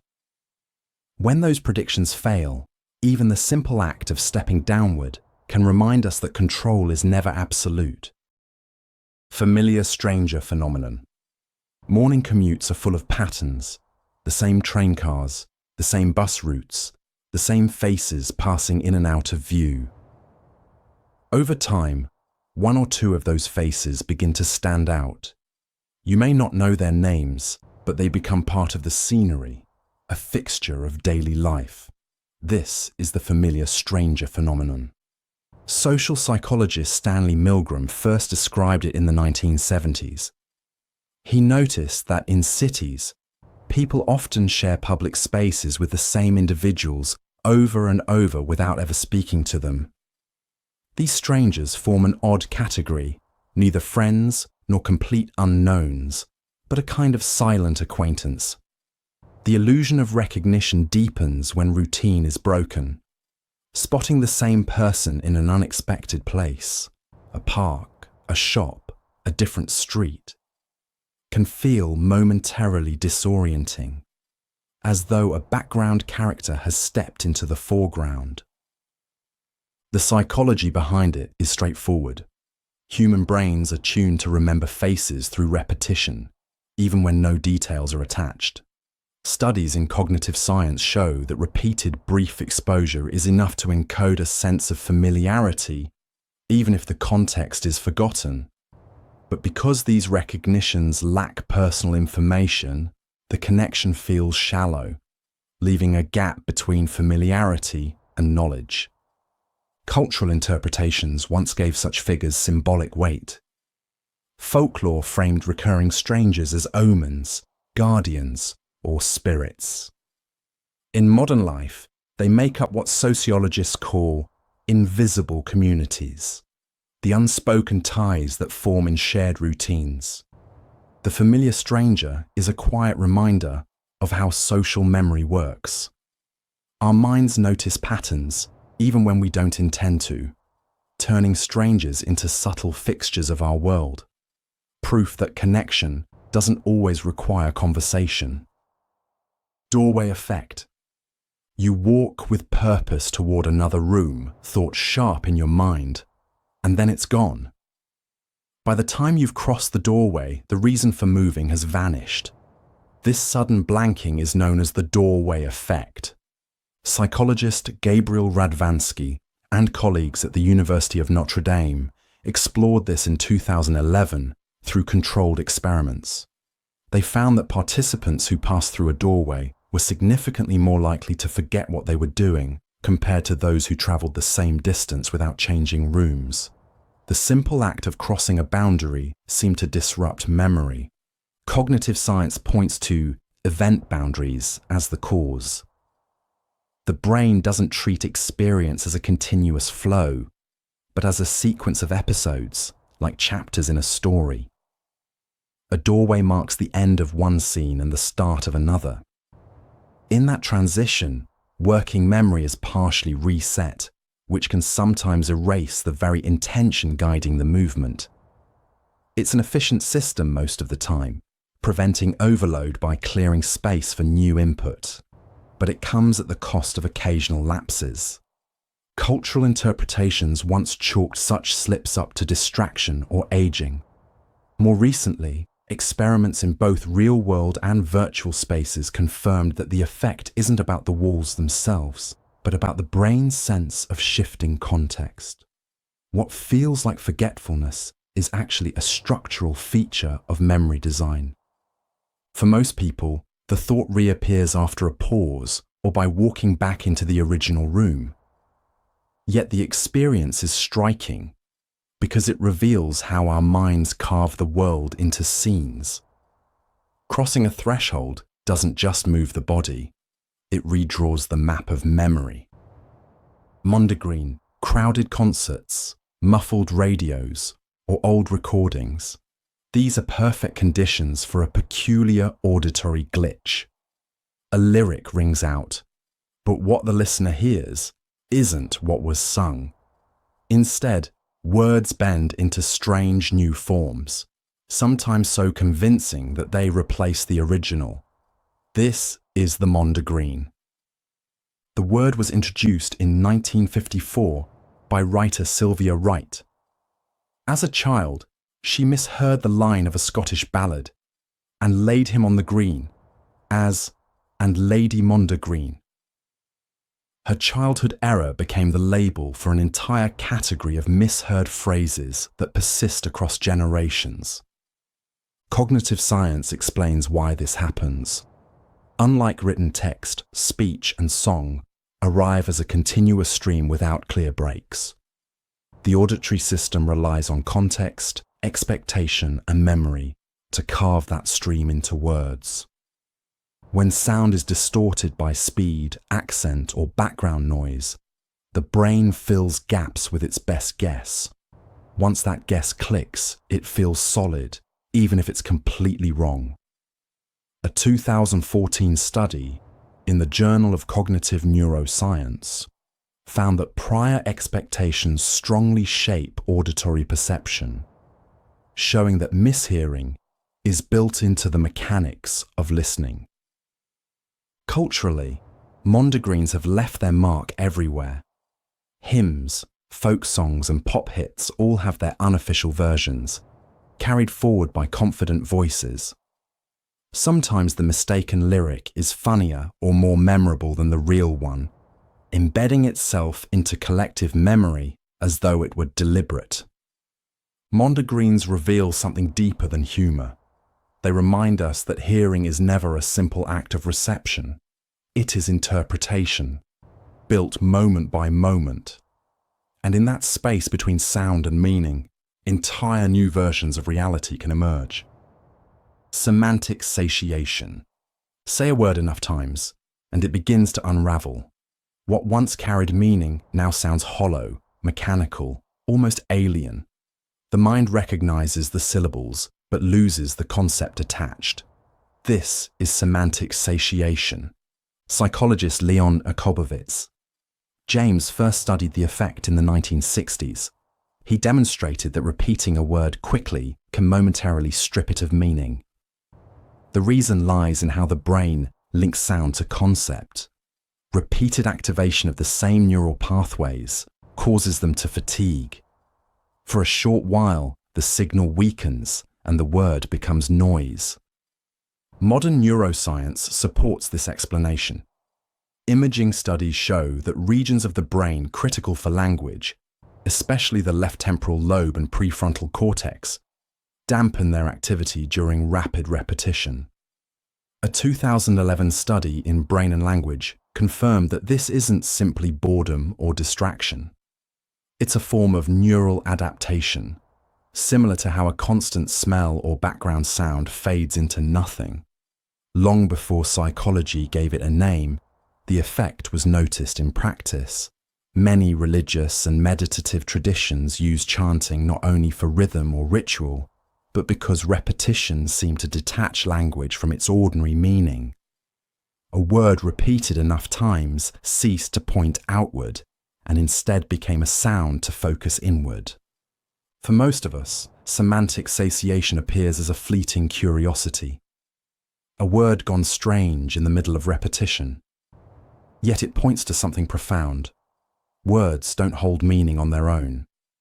Meaning is rebuilt every time we use them, and repetition can momentarily break the bridge, leaving us face to face with the raw sound beneath. Glitch in the matrix coincidences. Two strangers sit across from each other on a train, both wearing the same jacket, reading the same book, and drinking from identical cups. Neither planned it, but to the observer it feels like reality stuttered, as if two frames of life were copied and pasted. These are often called glitch in the matrix coincidences. The phrase took off after the 1999 film, where Déjà Vu signaled a reset in a simulated world. Online forums are now filled with reports, strangers repeating the same line in unison, numbers and dates appearing too neatly. events lining up in improbable ways. For the person experiencing it, the effect is unsettling, like the world briefly revealed it's running on code. Mathematicians explain it more soberly. Coincidences are not as rare as they feel. With enough people and enough events, overlaps become inevitable. The birthday paradox illustrates this. In a room of just 23 people, there's a 50% chance 2 will share the same birthday. Extend that principle to billions of daily actions, and what looks like a glitch is often just probability playing out. Psychology adds another layer. The brain is primed to notice patterns that carry emotional weight, while ignoring the ocean of moments that don't align. This attentional bias means one striking overlap feels extraordinary, even though statistically, it was bound to happen eventually. What actually matters is that glitch in the matrix coincidences reveal both sides of perception, the raw mathematics of chance, and the mind's deep need to stitch chance into story. The overlap is real, but the glitch is how we interpret it. Call of ghost tinnitus. In a quiet room, silence can seem alive. A faint voice slips through it, your own name, spoken clearly, though no one is near. Startled, you turn, only to find the air empty. This fleeting illusion is sometimes called call of ghost tinnitus. Unlike classic tinnitus, which produces ringing or buzzing, this glitch mimics speech. Most often, it is a single word, the name most tied to self. Surveys show that many people report the experience at least once, especially during fatigue, stress, or solitude. Neuroscience explains it as a false alarm in the auditory system. The brain constantly monitors for meaningful cues, and few are more important than the sound of one's own name. This sensitivity is so strong that it occasionally produces phantom signals. Research published in Brain Research in 2015 suggests the effect combines overactive auditory processing with predictive coding, the mind anticipating the call and generating it internally. Across cultures, hearing a disembodied voice carried deeper interpretations. Folklore often treated it as a sign of spirits nearby, or as a premonition. In religious contexts, the unseen call was sometimes framed as divine. Such readings persist because the experience feels personal, intimate, and hard to dismiss. Clinically, occasional episodes are harmless. Only in extreme stress, prolonged sleep loss, or neurological conditions do phantom voices become concerning. For most, the event passes in a moment, unsettling, but ordinary. The call of ghost tinnitus shows how perception is shaped not only by sound from the outside world, but by expectation within. Even silence can be bent into meaning when the brain is primed to hear what matters most. Microsleep. Head resting on a hand, eyes open, words on a page begin to blur. A moment later, focus returns. But a few lines are gone, skipped without awareness. This fleeting blackout is called microsleep. Microsleeps are tiny episodes where the brain slips into sleep for 1 to 10 seconds, often without closing the eyes. They strike during monotonous activities like reading, highway driving, or staring at a screen. To the person experiencing it, time seems continuous, but fragments of awareness are missing. Sleep science shows that microsleeps emerge when the body is severely fatigued, but still pushed to stay awake. In this state, some neural circuits shut down while others remain active, creating patches of sleep inside an otherwise awake brain.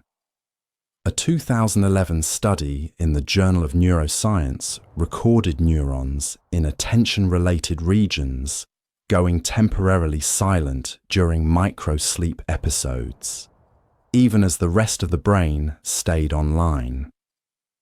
For centuries, sudden lapses into sleep were viewed as carelessness or moral failure. Today, research reframes them as an unavoidable consequence of sleep debt. No amount of determination can override the brain's basic need for rest. When pushed past its limits, it takes micro-rests automatically. These glitches are harmless in quiet settings, but dangerous in contexts requiring constant attention. Entire traffic accidents and industrial errors have been traced to unnoticed seconds of microsleep. What makes them risky is their invisibility. The person often doesn't realize it happened until after. Microsleep demonstrates that wakefulness isn't a steady state, but a fragile balance. When fatigue builds, the brain carves out rest in stolen fragments, reminding us that sleep is not optional, but enforced by biology. Chronostasis. You glance at a clock, and for a moment the second hand seems frozen. Then it jerks forward, as if time itself briefly stalled. This illusion is known as chronostasis. Chronostasis occurs when the brain edits perception during rapid eye movements, called saccades. Each time your eyes jump from one point to another, vision briefly shuts down to prevent motion blur. To keep experience seamless, the brain fills that gap by stretching the first stable image it sees, such as a clock's second hand. The result is a stopped moment, even though time never paused. Neuroscientists confirmed the effect in the late 1990s. In one experiment, participants looked at a ticking clock after shifting their gaze. Many reported that the first second lasted longer than those that followed. Brain imaging studies show that the prefrontal cortex helps stitch together these gaps, creating a continuous sense of time, while quietly rewriting what you experienced. Historically, people who noticed the frozen second sometimes interpreted it as evidence that time itself could falter. Accounts in diaries and literature described clocks hesitating or moments slipping, long before science uncovered the mechanics of eye movement.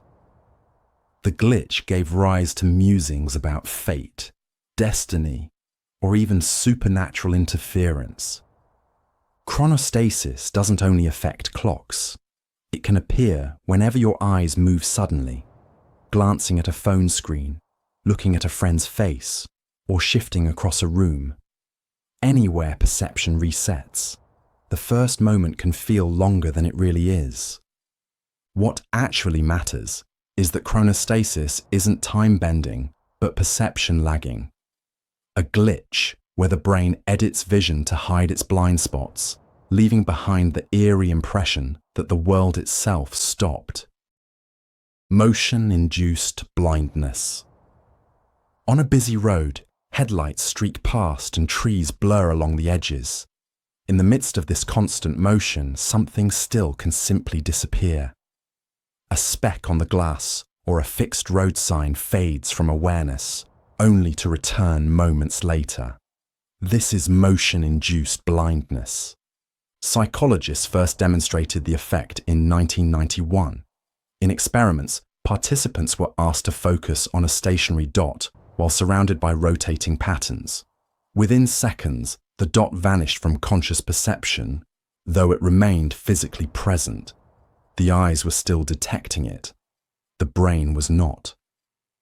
The explanation lies in how vision prioritizes change.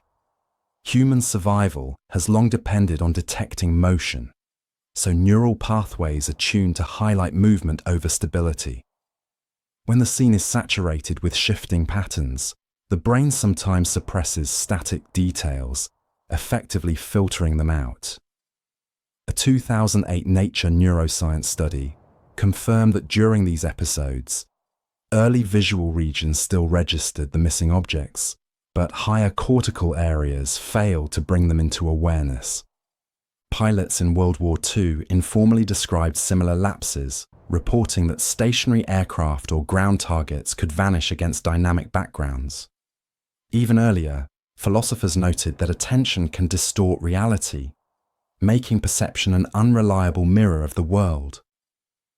Outside the lab, the effect explains why drivers sometimes miss a static sign while watching moving traffic, or why a motion-filled screen can obscure details sitting still. Motion-induced blindness is not the world erasing itself, but the brain reshaping what it lets through. In a reality crowded with movement, stability can slip away, reminding us that seeing is always a negotiation between input and attention. Visual snow. In complete darkness, vision should fall silent. Yet for some, the dark is never empty. Instead, countless tiny sparks drift across the field of view, as if the world were covered by a veil of static. This is visual snow. The phenomenon is described as a layer of fast-moving dots that overlays everything seen. For some, it's a faint shimmer noticed only in certain light conditions. For others, it's constant, filling every scene, sometimes joined by afterimages, halos, or trouble adjusting to dim light. Unlike floaters or momentary phosphins, visual snow does not disappear when the eyes close or shift. It belongs to the act of seeing itself. Neurologists now classify it as a brain-based condition rather than an eye problem. Research published in Neurology in 2014 found evidence of hyperactivity in the visual cortex of those with visual snow, suggesting the brain is amplifying background signals into conscious perception. Instead of silence, the system produces noise, like an overloaded receiver. Historically, the descriptions were harder to pin down. Some spoke of dust in the air or shimmering mist, often dismissed as imagination or nervousness. Yet the consistency of reports across cultures and time shows the experience is real, even if its cause is not fully understood. While visual snow is often harmless, it can be intrusive, reshaping how people perceive the world around them. Links to migraines and other neurological factors have been suggested, but no single explanation accounts for every case. Visual snow highlights that vision is not a direct recording of the world, but a construction. Even when nothing is there, the brain can overlay its own static, a reminder that perception always carries a trace of its own interference. Palinopsia. Sometimes vision doesn't move on. An object disappears from sight, yet its outline lingers, trailing across the visual field as though reality itself has been copied and pasted. This phenomenon is called palinopsia. Palinopsia refers to afterimages that are more persistent and detailed than the ordinary fading imprint from a bright light. People describe shapes, patterns, or even full scenes that reappear moments after the original stimulus has gone. For some, the effect lasts seconds. For others, it recurs frequently, creating the impression of echoes layered into vision. Neurologically, palinopsia is traced to disruptions in the occipital lobe, the brain's visual processing hub. A 2011 study in headache linked the phenomenon to migraines, where overstimulated pathways may continue firing after the initial image has disappeared. Other cases have been observed with seizures, lesions, or certain medications. Imaging studies suggest the glitch arises when the brain fails to properly reset its visual buffer, allowing old information to bleed into new moments. Long before it was named, lingering visions appeared in cultural accounts. Mystical traditions sometimes frame them as glimpses into hidden layers of reality, while artists have drawn on the effect to depict motion, memory, or the surreal overlap of scenes. Though palinopsia is uncommon, it illustrates how perception relies on constant updating. Vision isn't a static camera feed, but an active reconstruction, one that occasionally struggles to clear the past before building the present. palinopsia shows that even sight carries memory within it. And when that memory refuses to fade, the world itself can appear to repeat. Hypnopompic. The first seconds after waking can feel unstable. Shapes shift, sounds emerge, and for some, the room itself fills with a presence that isn't there. These fleeting visions are called hypnopompic hallucinations. Unlike dreams, which remain sealed inside sleep, hypnopompic experiences intrude into the waking state. They can appear as shadowy figures, flashes of light, whispered voices, or the uncanny sensation that someone else is nearby. Surveys suggest up to 12% of people encounter them at least once, often during disrupted or restless sleep. Neuroscience links the phenomenon to the mechanics of REM sleep. During REM, the brain creates vivid imagery and intense emotional experiences. Normally, this activity shuts down before we regain awareness. But if waking overlaps with REM, fragments of dream content can spill into perception. A 2005 study in sleep medicine showed that these episodes are more likely in people with narcolepsy, irregular sleep cycles, or high stress, all conditions that blur the boundary between dreaming and waking. For much of history, hypnopompic visions were explained through myth and folklore. In many cultures, they were taken as visits from spirits, demons, or ancestors.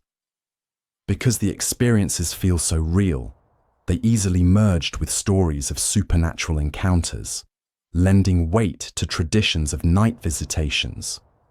Today, they are recognized as natural consequences of how the brain transitions between states. They may be unsettling, but they are not pathological in most cases. Instead, they highlight the fragility of the waking threshold. Hypnopompic hallucinations remind us that waking isn't always clean or immediate. Sometimes the dream world clings to perception, casting shadows that dissolve only when consciousness fully steadies. Exploding dream transitions. In the middle of a dream, silence is broken by a sudden blast. It could be a gunshot, a slammed door, or an explosion so loud it shakes the dream apart. The sleeper jolts awake, heart pounding, only to discover the room is perfectly quiet. This is an exploding dream transition. Closely related to exploding head syndrome, this variation occurs inside the passage from dream to wakefulness. The noise isn't heard in the outside world, but generated by the brain itself, woven into the dream as its final moment before waking. Sleep science points to misfiring during REM transitions. Normally, brainstem mechanisms dampen sensory systems to keep dreams separate from waking reality. But if that process stutters, the auditory cortex can surge with phantom input, experienced as a deafening internal sound. A 2010 review in Sleep Medicine Reviews suggested these events reflect abrupt disruptions in how the brain regulates sensory gating at the boundary of REM sleep. Accounts of the phenomenon stretch back centuries. Writers described thunderclaps in the skull, or dreams broken by imagined cannon fire. In folklore, the blasts were often interpreted as supernatural warnings or spiritual assaults, amplifying the fear they inspired. Though dramatic, exploding dream transitions are not dangerous. They leave no physical harm, only the memory of sound so vivid it's hard to believe it never happened. These episodes reveal just how easily the brain can fabricate intensity, manufacturing noise powerful enough to wake itself. In the fragile handoff between dreaming and waking, the mind becomes both the stage and the detonator. Formication. A man sits quietly in bed and suddenly feels the sensation of ants crawling across his arm. He brushes at his skin, but there is nothing there. The feeling returns, prickling, writhing, as though tiny legs are marching over the flesh. This unsettling glitch is called formication. Formication is a specific type of paresthesia, a false sensory signal where the brain creates the illusion of insects crawling on or under the skin. The name comes from the Latin formica, meaning ant. Unlike a simple itch, formication is vivid, often described as unmistakably insect-like, sometimes accompanied by tingling or stinging. Neurologically, the phenomenon arises when nerve pathways misfire, sending signals to the brain that mimic the sensation of crawling. It can be triggered by fatigue, stress, menopause, vitamin deficiencies, or withdrawal from certain medications. A 2010 paper in Journal of Neurology noted that altered dopamine pathways, the same circuits involved in reward and movement, play a role in generating these phantom crawling sensations. Historically, formication was interpreted through darker lenses. In medieval times, people who reported insects crawling beneath the skin were thought to be cursed or tormented by spirits. Later, in the 19th century, doctors linked it to delirium tremens in patients withdrawing from alcohol, cementing its reputation as a frightening medical symptom. Today, most cases are temporary and benign, though chronic or severe episodes may signal underlying neurological conditions. For the majority, formication is a strange, disorienting reminder that the brain does not always wait for real input to create convincing sensations. The fact to remember is that formication isn't insects invading the body, but a glitch in sensory wiring, the nervous system fabricating crawling signals out of nothing. Sleep drunkenness. A woman's alarm goes off in the early morning. She reaches to silence it, but moves awkwardly, her hands fumbling as if uncoordinated. When her partner asks her a question, her reply is confused and out of place. For several minutes, she seems caught between two worlds, neither fully asleep nor fully awake. This state is called sleep drunkenness. Sleep drunkenness, also known as confusional arousal, is more than ordinary grogginess. During these episodes, people may feel disoriented, speak incoherently, or even perform tasks without memory of them afterward. Unlike a few seconds of sluggishness on waking, sleep drunkenness can last for minutes and leave a striking sense of confusion. Scientific studies suggest that the glitch occurs when the brain is forced out of deep, slow-wave sleep too abruptly. In this state, areas of the brain responsible for higher reasoning, especially the prefrontal cortex, remain partially asleep while other regions wake up. A 2014 study in neurology found that up to 15% of adults reported experiencing these episodes, often triggered by irregular sleep schedules, long naps, or chronic sleep deprivation. Historically, such behavior was misinterpreted. In some cultures, individuals who woke in a confused or combative state were thought to be possessed or bewitched. Medical writings from the 19th century described patients who seemed stupefied on waking, without understanding that the brain was simply caught mid-transition. Most cases are harmless, though the condition can be risky in situations that require immediate clarity, such as waking to an alarm while driving long hours or responding to emergencies. What actually matters is that sleep drunkenness isn't a sign of weakness or poor discipline. It's a glitch in the brain's state-switching process, where waking doesn't arrive all at once. Muscle twitching. A student sits quietly during an exam when her arm suddenly jerks, the pen skipping across the page. Nothing triggered it. No pain, no conscious effort. Just a tiny burst of movement out of nowhere. This spontaneous spasm is a simple but puzzling glitch. Muscle twitching. Known medically as fasciculations, These small contractions happen in nearly everyone.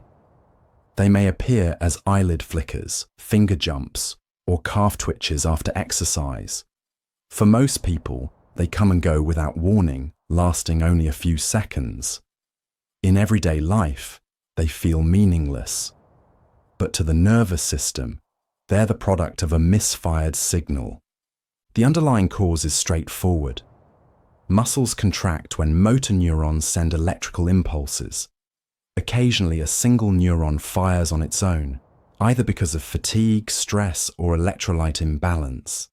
That lone spark activates a bundle of muscle fibers, creating the visible twitch.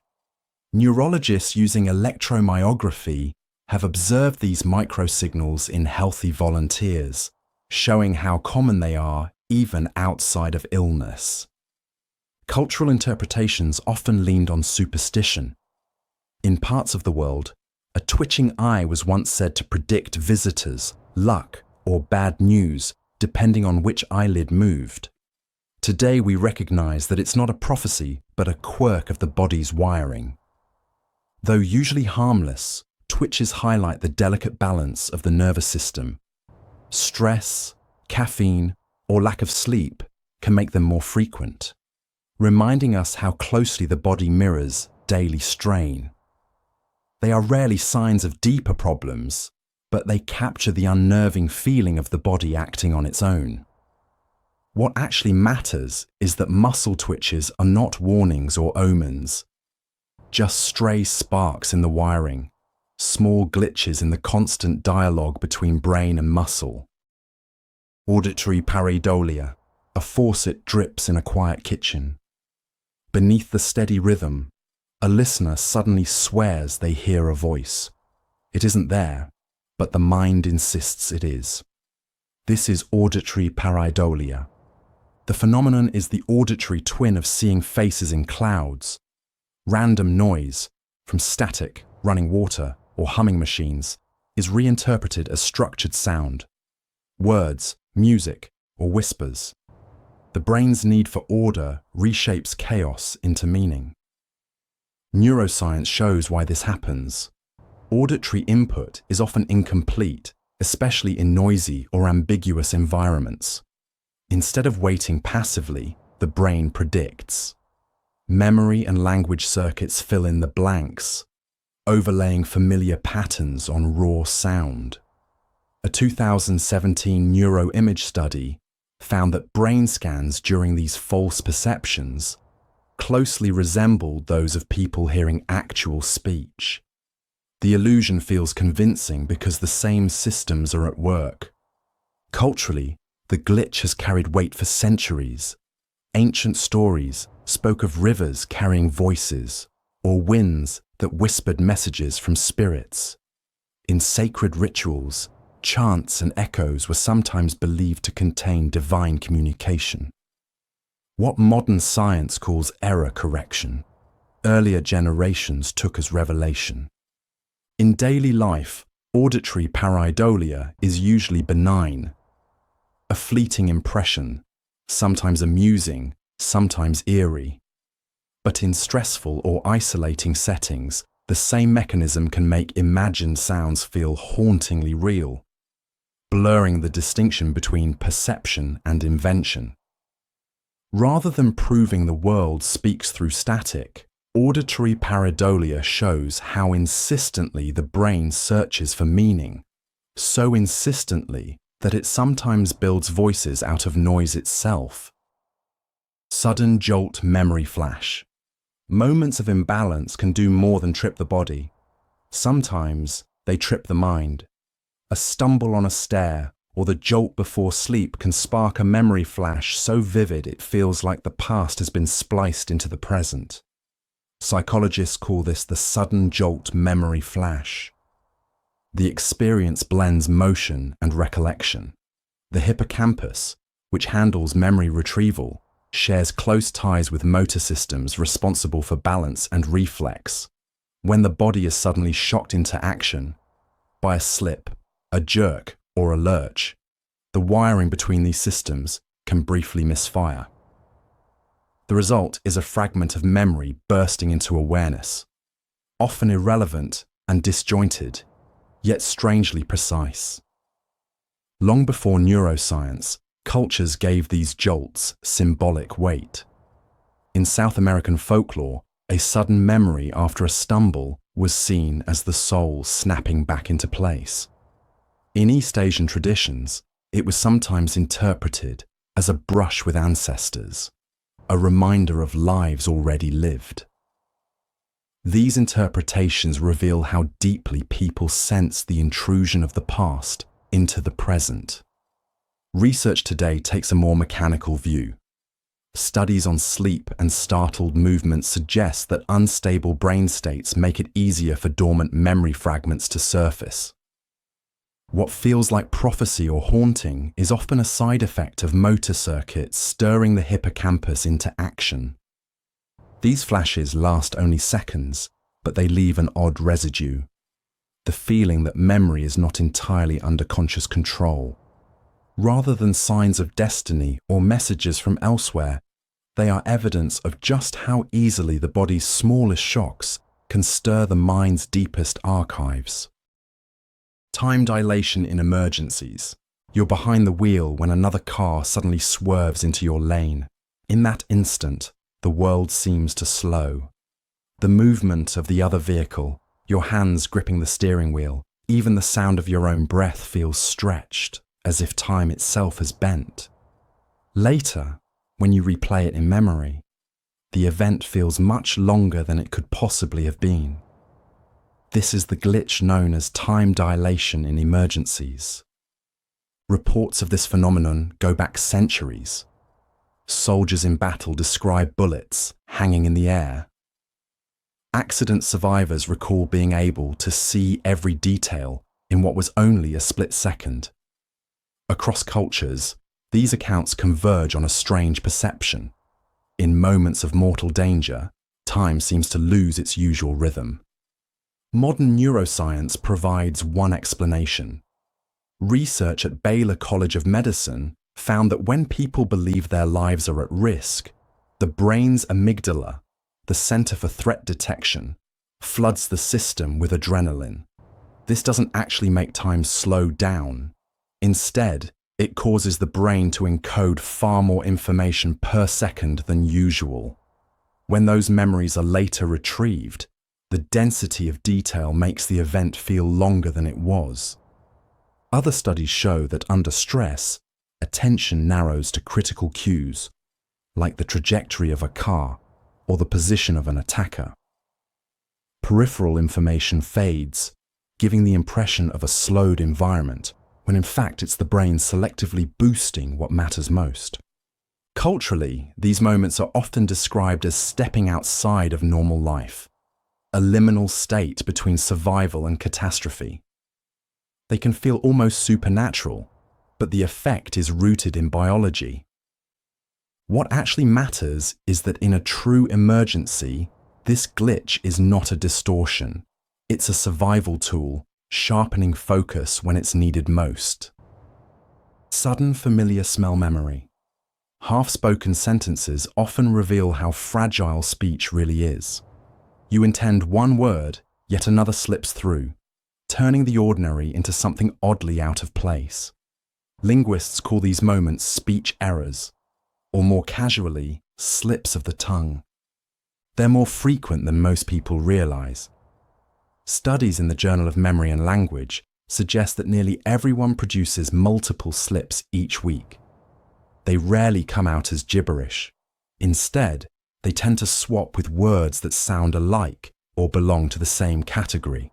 The mind doesn't store vocabulary in neat boxes, but in overlapping networks, and sometimes those connections get crossed. Neuroscience points to competition at the moment of speech planning. When you prepare to say a word, nearby alternatives activate too. Under ideal conditions, the correct one wins, but fatigue, stress, or divided attention can give the wrong candidate a head start. That's why phone can so easily morph into fork. These mistakes have carried different meanings across time. Folklore sometimes treated them as omens, accidental prophecies hidden in missaid words. In the early 20th century, psychoanalysis famously reimagined them as leaks of unconscious thought, Freudian slips. But modern linguistics and cognitive science frame them as neutral byproducts of a high-speed system doing complex work with limited resources. Far from undermining language, slips of the tongue highlight its remarkable efficiency. The system works so quickly that occasional misfires are inevitable, and those mistakes, trivial as they seem, reveal the invisible structure of how meaning, sound, and memory intersect. Speech errors, then, are not flaws to be embarrassed by. They're reminders that even in everyday conversation, the brain's machinery is constantly balancing speed and precision, and every so often it lets us glimpse the gears. Wrong word glitch. On a quiet street at night, you walk alone. Each step lands with its familiar rhythm until suddenly you hear another set of footsteps behind you. You turn. No one is there. The sound vanishes, leaving only your heartbeat and the faint echo of your own stride. This is the false footstep echo, a glitch where the brain interprets ordinary sounds as the presence of another walker. Folklore has long tied it to spirits or unseen companions. In Scottish tradition, phantom steps were considered warnings of danger. In Japanese ghost stories, they were omens of restless souls. But modern science offers a different perspective. Research in auditory perception shows that the brain doesn't simply record sound, it constantly predicts it. Each time your heel strikes the ground, your nervous system expects the returning noise of the environment, the bounce off walls, pavement, or open space. When echoes arrive slightly out of sync, or when background noise masks them, the brain sometimes generates the missing beat. The result is a phantom footstep. Neuroscientists studying misattributed sounds link the effect to auditory pareidolia, the same process that makes us hear voices in static or patterns in meaningless noise.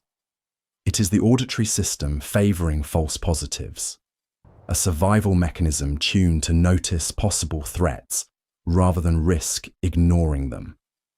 Clinically, similar misperceptions are documented in patients with heightened anxiety or those walking in acoustically complex environments, like empty parking garages. But even in healthy brains, the effect is common, especially when we're tired or on high alert.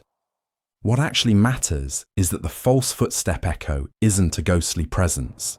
It's the brain erring on the side of caution, reminding us that survival once depended on detecting the faintest sound of someone following close behind. False footstep echo.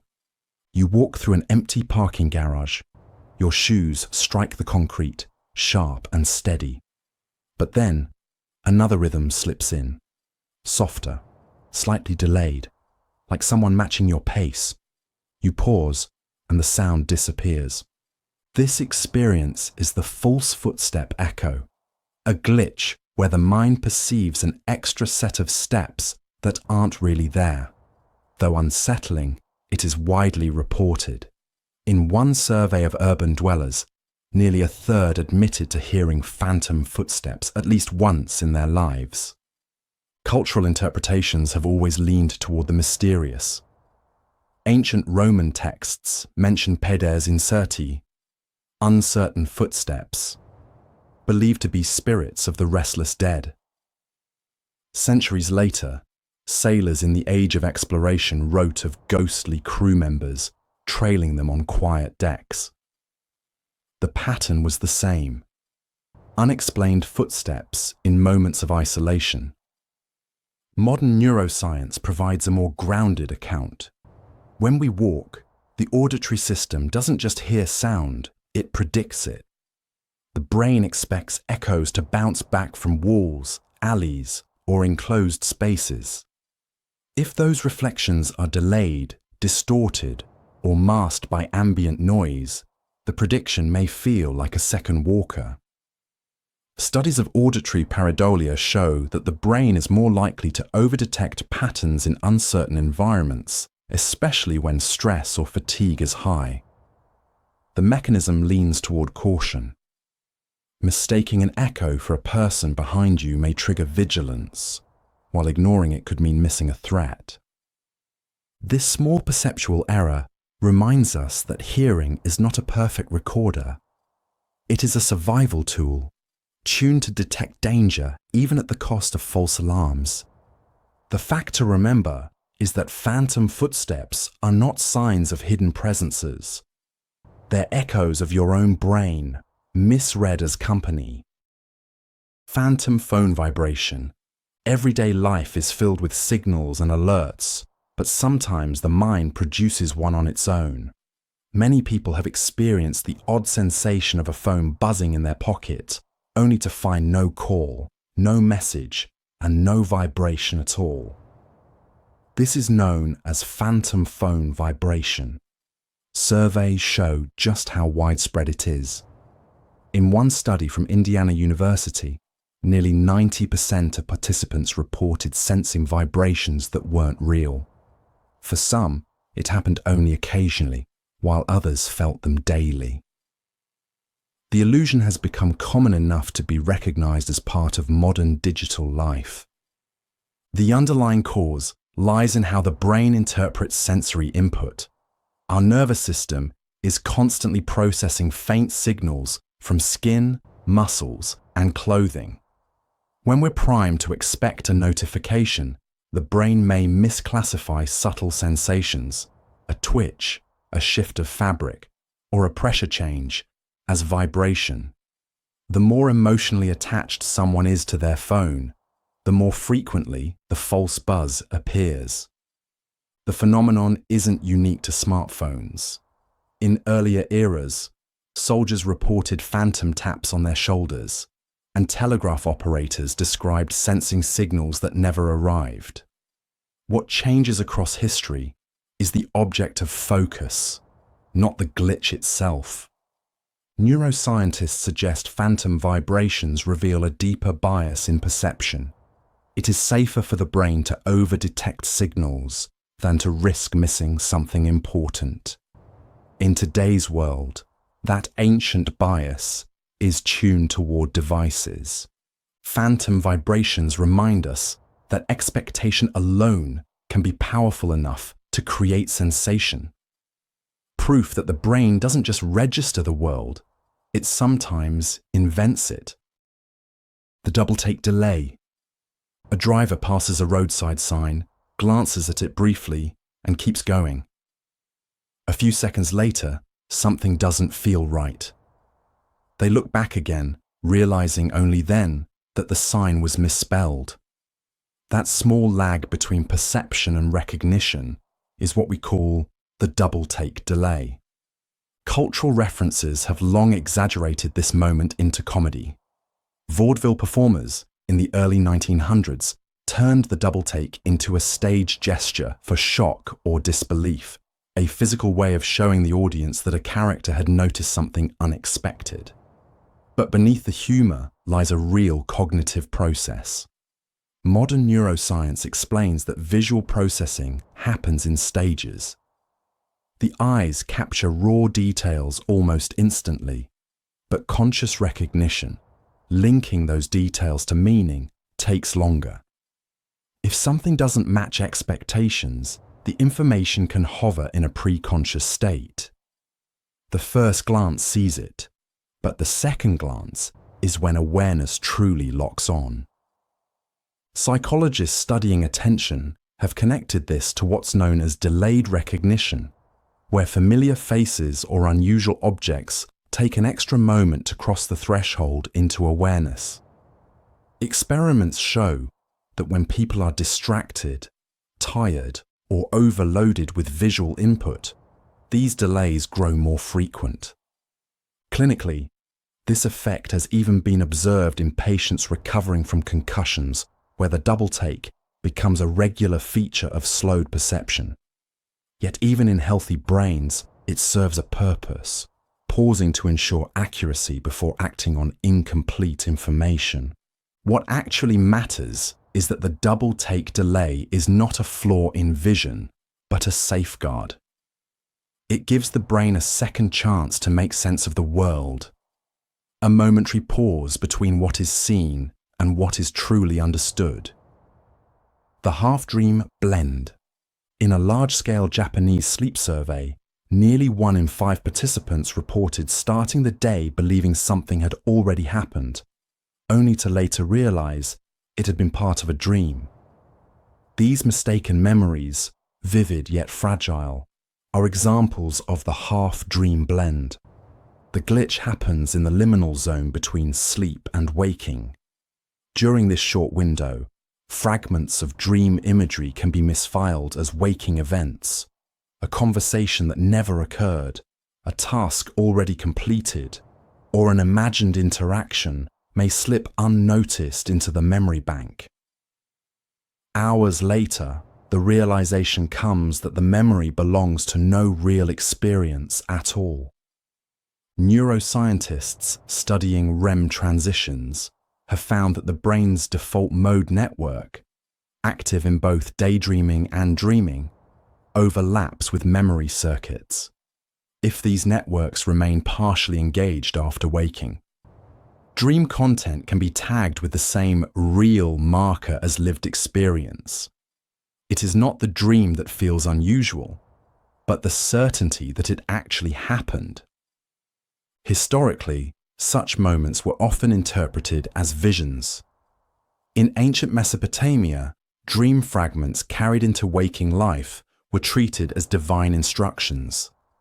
In early psychology, researchers debated whether these blended memories revealed hidden subconscious conflicts.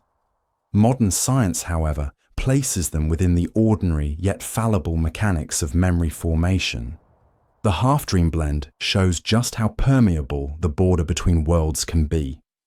Sleep and wakefulness, imagination and experience are not separate containers, but overlapping states. What actually matters is that these illusions demonstrate how memory is less like a photograph and more like a sketchbook, open to revision, occasionally inserting dream into life as if it belonged there all along. The reverse memory search. In daily life, recall usually feels straightforward. A question is asked, and an answer emerges, but sometimes the sequence slips.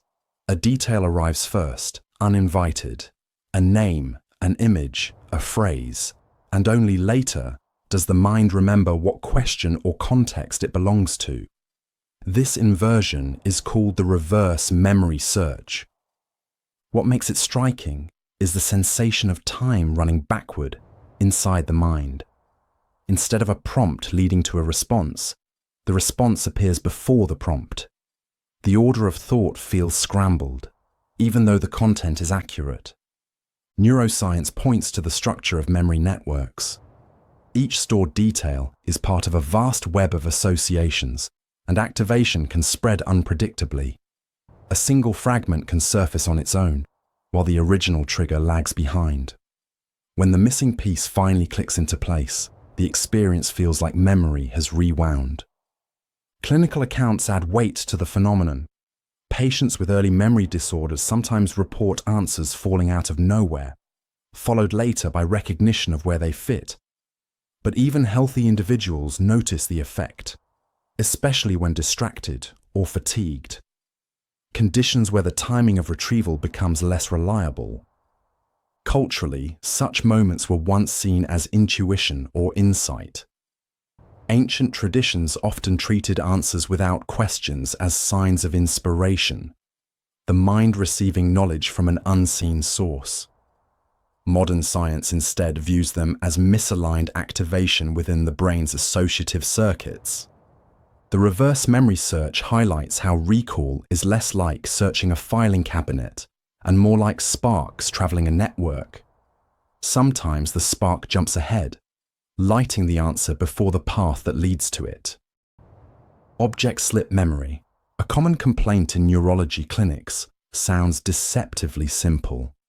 I put the keys on the counter, but when I looked again, they were on the table. The object hadn't actually moved. The memory of placing it had slipped. This phenomenon is known as object slip memory. Unlike forgetting altogether, this glitch involves confidently remembering an action that never happened, or misplacing the location of an object you recently interacted with. People often describe it as the brain rewriting a moment in real time. Neuroscience suggests the cause lies in how memory and attention divide labor. When placing an object in a familiar environment, the brain often relies on automatic encoding, a shorthand that prioritizes efficiency over accuracy. If attention is pulled elsewhere, the hippocampus may record a default or expected location rather than the true one. This explains why keys, glasses, or phones are so often remembered in the wrong spot.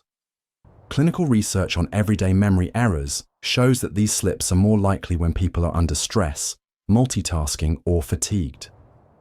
Sleep studies also suggest that during tired states, the boundary between imagined and enacted actions weakens, making it easier for the brain to store an intention as though it were reality. Historically, misplaced objects were sometimes interpreted superstitiously as evidence of trickster spirits or poltergeists. In folklore from Scandinavia to South America, household objects moving on their own reflected what we now recognize as human memory errors. What actually matters is that object slip memory doesn't mean objects are vanishing and reappearing. It reflects the brain's tendency to prioritize patterns over precision, sometimes writing in the most likely detail instead of the correct one. The slip is less about the object and more about how memory quietly edits the world. Looping thought fragment. Late at night, you replay a single line in your head. A phrase, a tune, or even a sentence fragment repeats endlessly, circling back again and again. It isn't a full memory nor a complete song, just a shard of thought stuck on repeat. This is the glitch known as the looping thought fragment. Unlike deliberate rumination, these loops often feel automatic, as though the brain has latched onto a fragment and refuses to release it. Sleep researchers frequently note them during the transition to rest, when stray words or sounds can cycle for minutes or hours, delaying sleep. Neuroscience provides clues. The brain's working memory system, particularly in the prefrontal cortex, is designed to hold short-term information through recurrent activity. Normally, this activity fades once the information is used. But if attention lingers, or if a cue is incomplete, the neural loop can persist without resolution. The thought fragment keeps resurfacing because the brain never tags it as finished. Clinical studies connect these loops to what psychologists call perseveration, a tendency for repetition when cognitive control is taxed. While pathological forms appear in conditions like obsessive-compulsive disorder, healthy people experience brief, harmless versions in everyday life. Even a catchy snippet of song, the so-called earworm, shares mechanisms with looping thought fragments, showing how easily the mind can be caught in repetition. Historically, looping thoughts were sometimes interpreted as signs of possession or outside influence. In folklore, intrusive lines or chants were framed as whispers from spirits. Today, science sees them as byproducts of an efficient, but sometimes over-sticky memory system. In practice, the looping thought fragment is a reminder that not all mental activity is voluntary. The mind is built on rhythms and cycles, and occasionally, one of those rhythms refuses to let go. Eye focus jump. You're reading a book when, without warning, your eyes shift slightly off the page. For a split second, the words blur. You didn't decide to move your gaze, yet focus jumped as if your eyes had a mind of their own. This is the glitch known as the eye focus jump. Ophthalmologists have long documented that the eyes are rarely still. Even when staring at a single point, they perform tiny adjustments called microsaccades. Normally, these movements are invisible to awareness. But occasionally, when a saccade overshoots or resets unexpectedly, we notice the sudden shift, a jarring moment where vision seems to jump. Neuroscience explains that these movements are essential. Without them, the photoreceptors in the retina would adapt to an unchanging image, causing the scene to fade. The jumps refresh the input, keeping vision alive.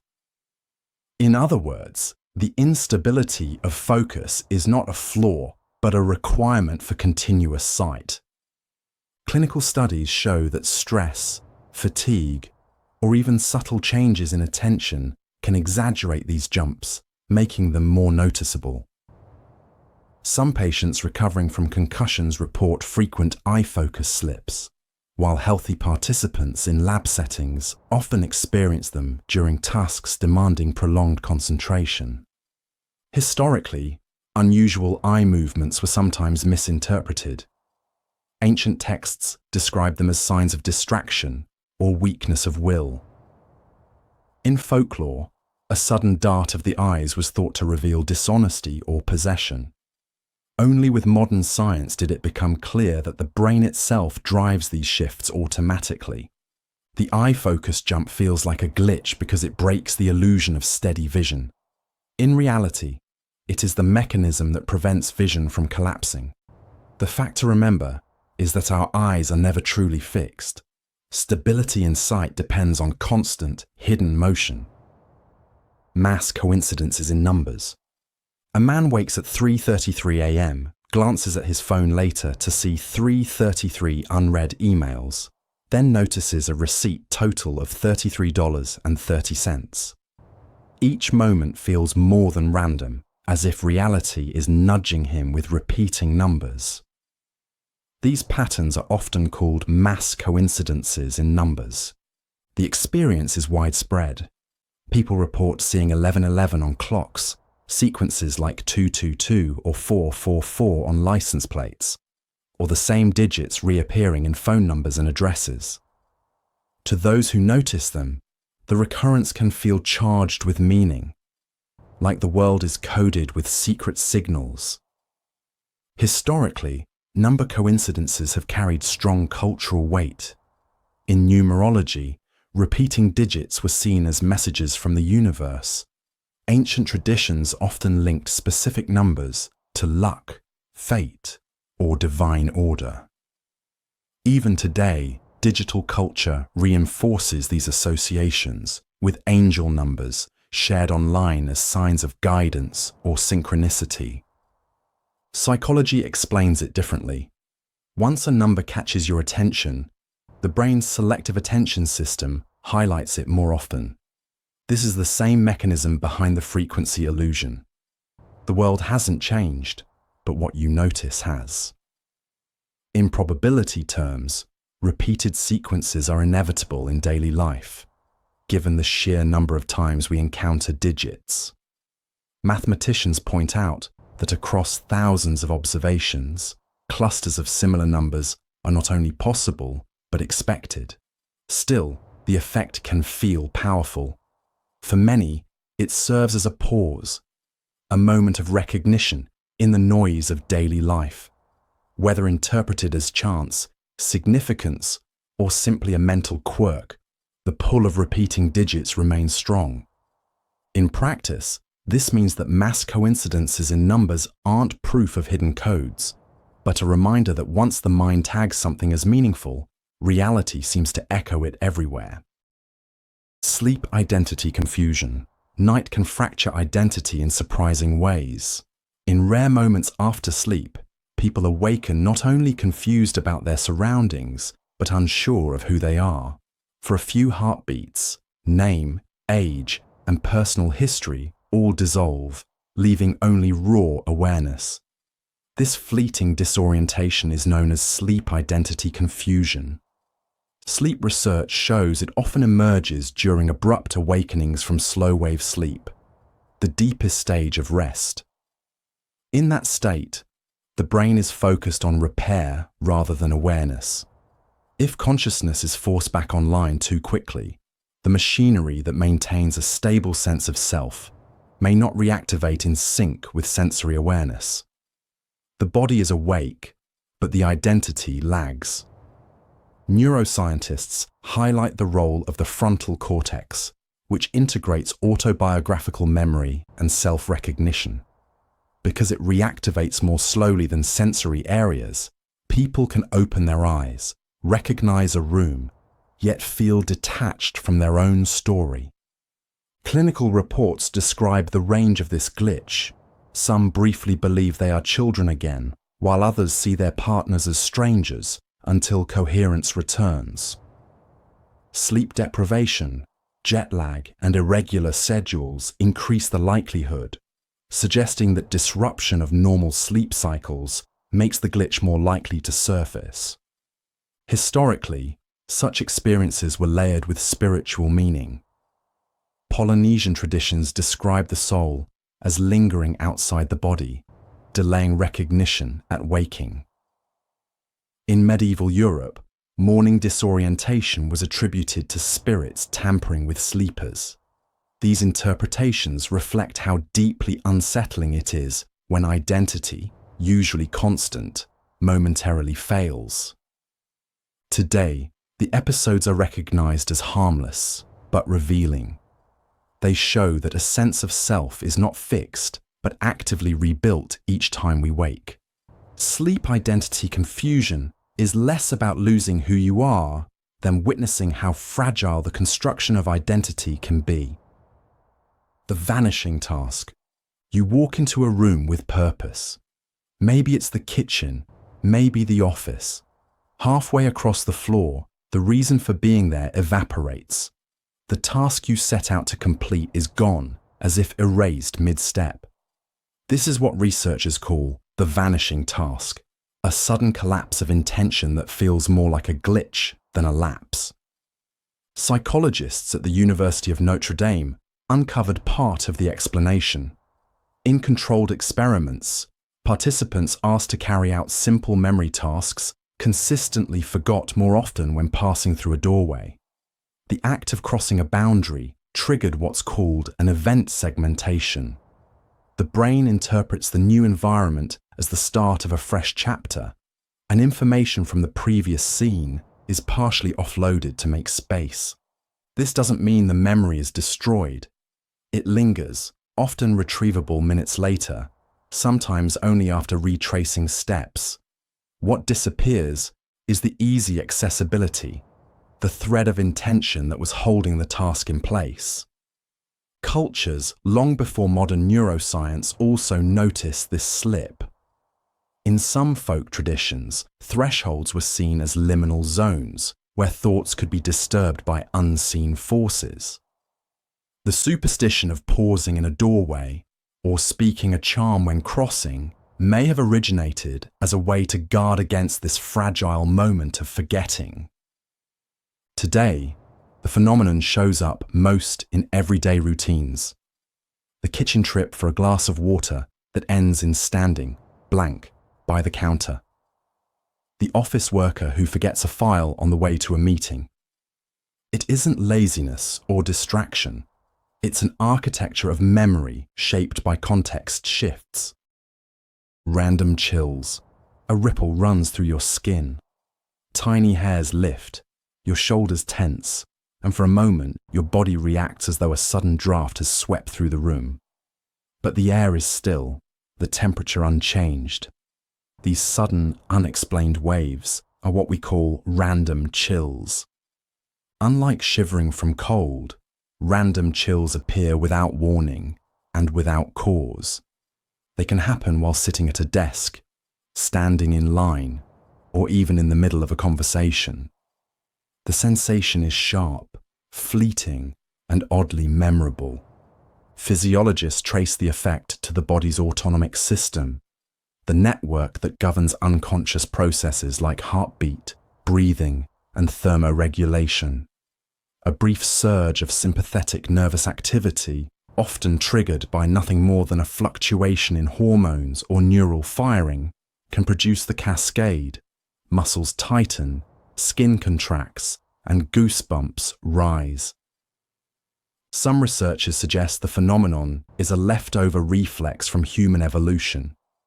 Our ancestors' hair would have puffed out during such responses, making them appear larger to predators.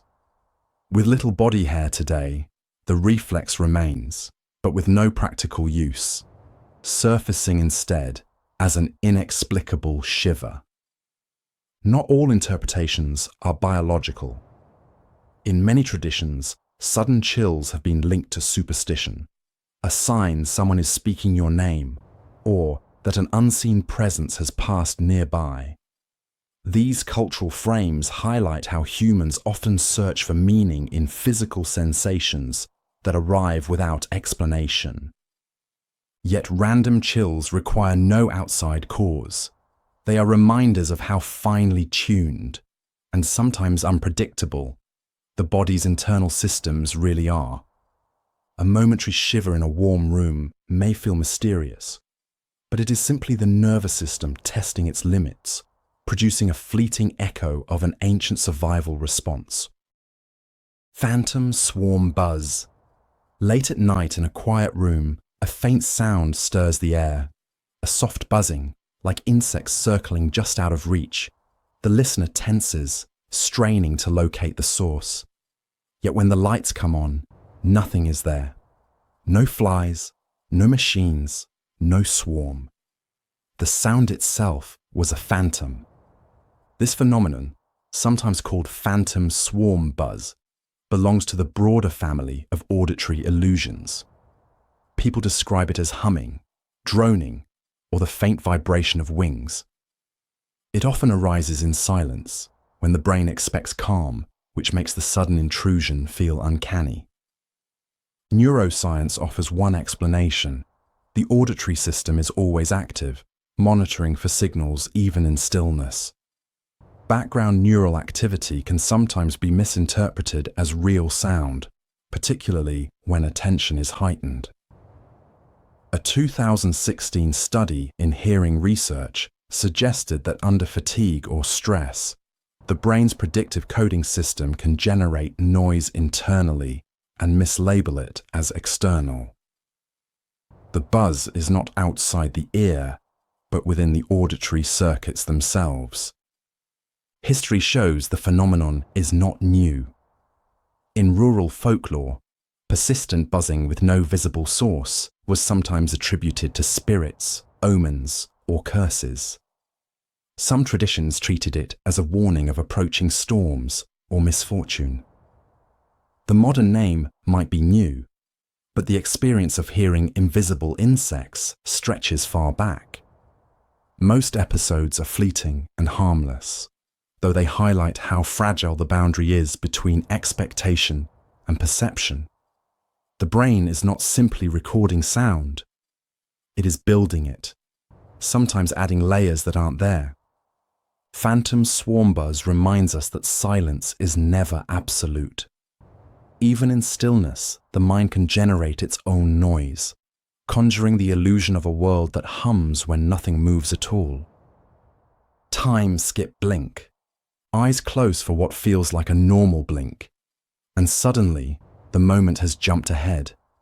The train has moved further down the track, the clock has advanced a minute, or the speaker's sentence is already halfway through. Time itself seems to have slipped. This is the experience called a time skip blink. Researchers studying microsleeps have noted that the boundary between a blink and a brief lapse of awareness can be thin. While a normal blink lasts just a few hundred milliseconds, under fatigue or monotony, the brain may extend that gap into seconds.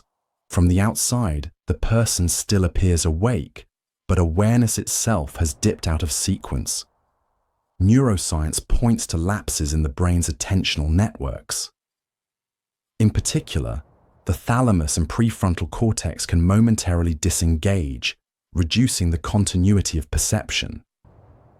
A 2013 study in Nature Communications showed that even tiny drops in neural activity can cause people to miss events entirely, leaving the impression that time has jumped forward.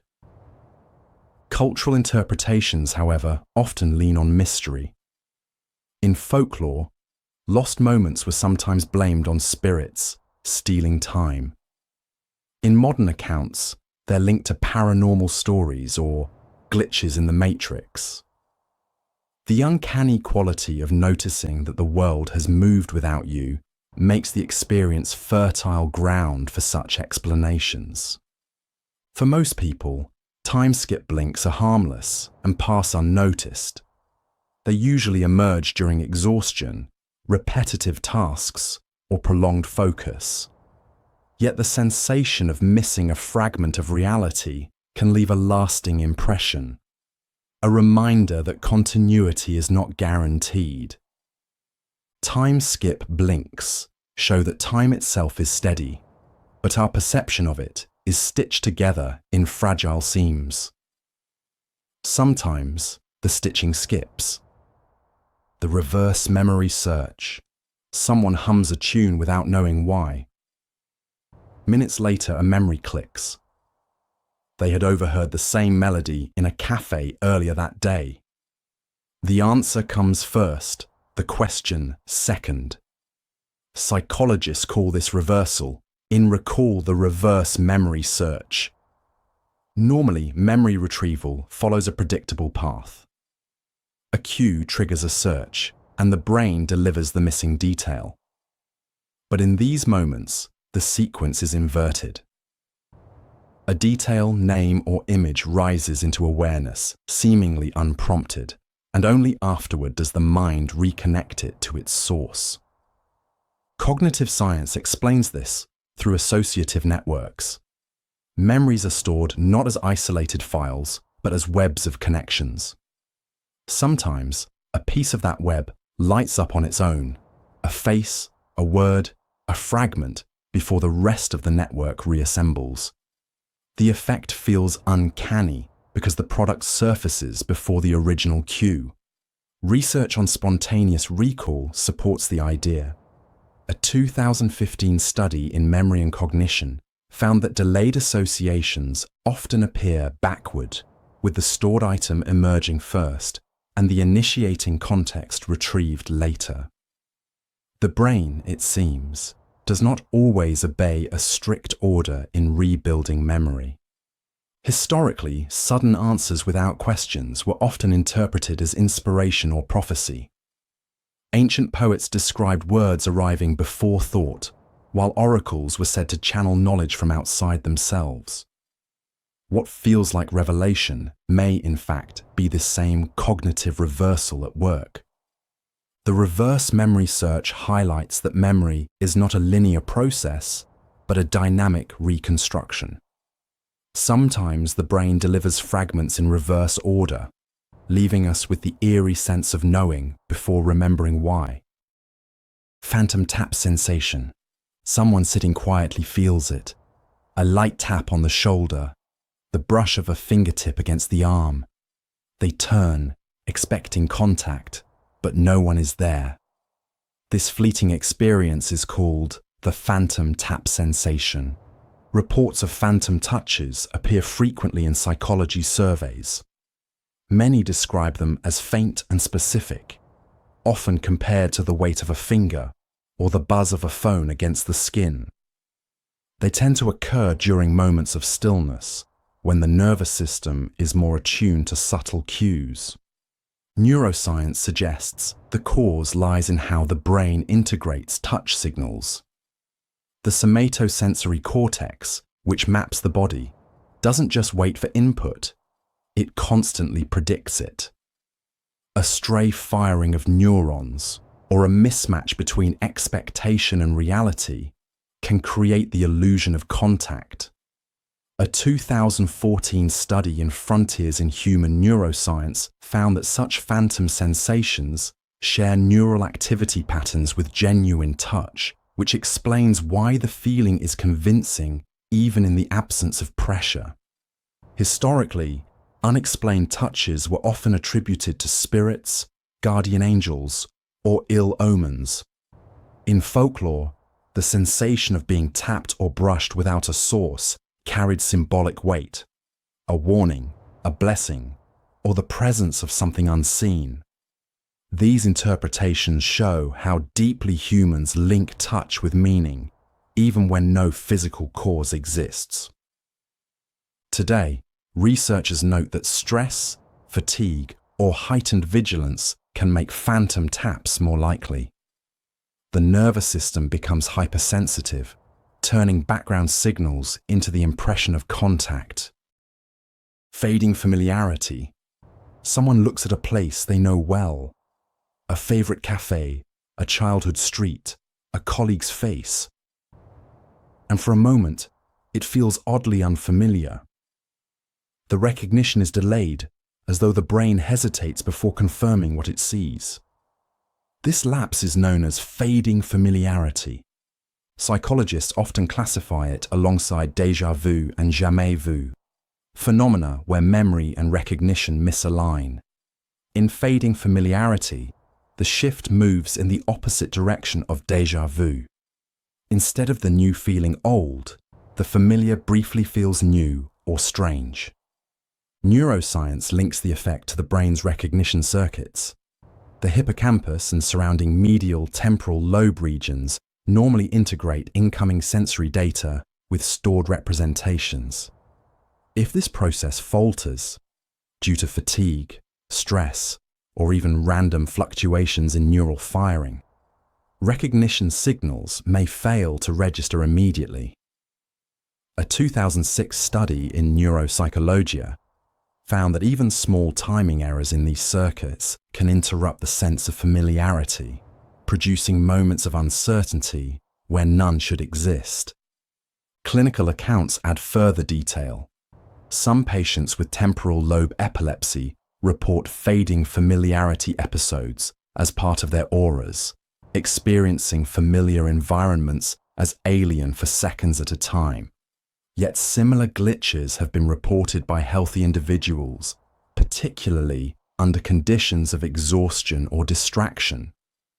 Historically, episodes of unfamiliarity were sometimes interpreted as disconnection of the soul from the body, or as signs of being out of phase with reality. Folklore often described these sensations as temporary enchantments or veils over perception. Today, fading familiarity is studied as a short-lived disruption of recognition rather than a sign of deeper dysfunction. In both clinical records and everyday reports, the phenomenon appears as a brief but striking glitch where the known world momentarily loses its certainty. Eye focus jump. During quiet reading or while looking across a room, vision suddenly shifts.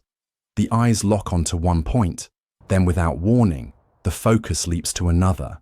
Nothing in the environment has moved, yet the gaze seems pulled away, as if the visual system skipped a frame. This is the eye focus jump. Ophthalmologists describe it as a type of microsaccade, a tiny involuntary movement of the eyes that occurs even when trying to fix the gaze. Normally, these movements are so small, they stabilize perception and prevent visual fading.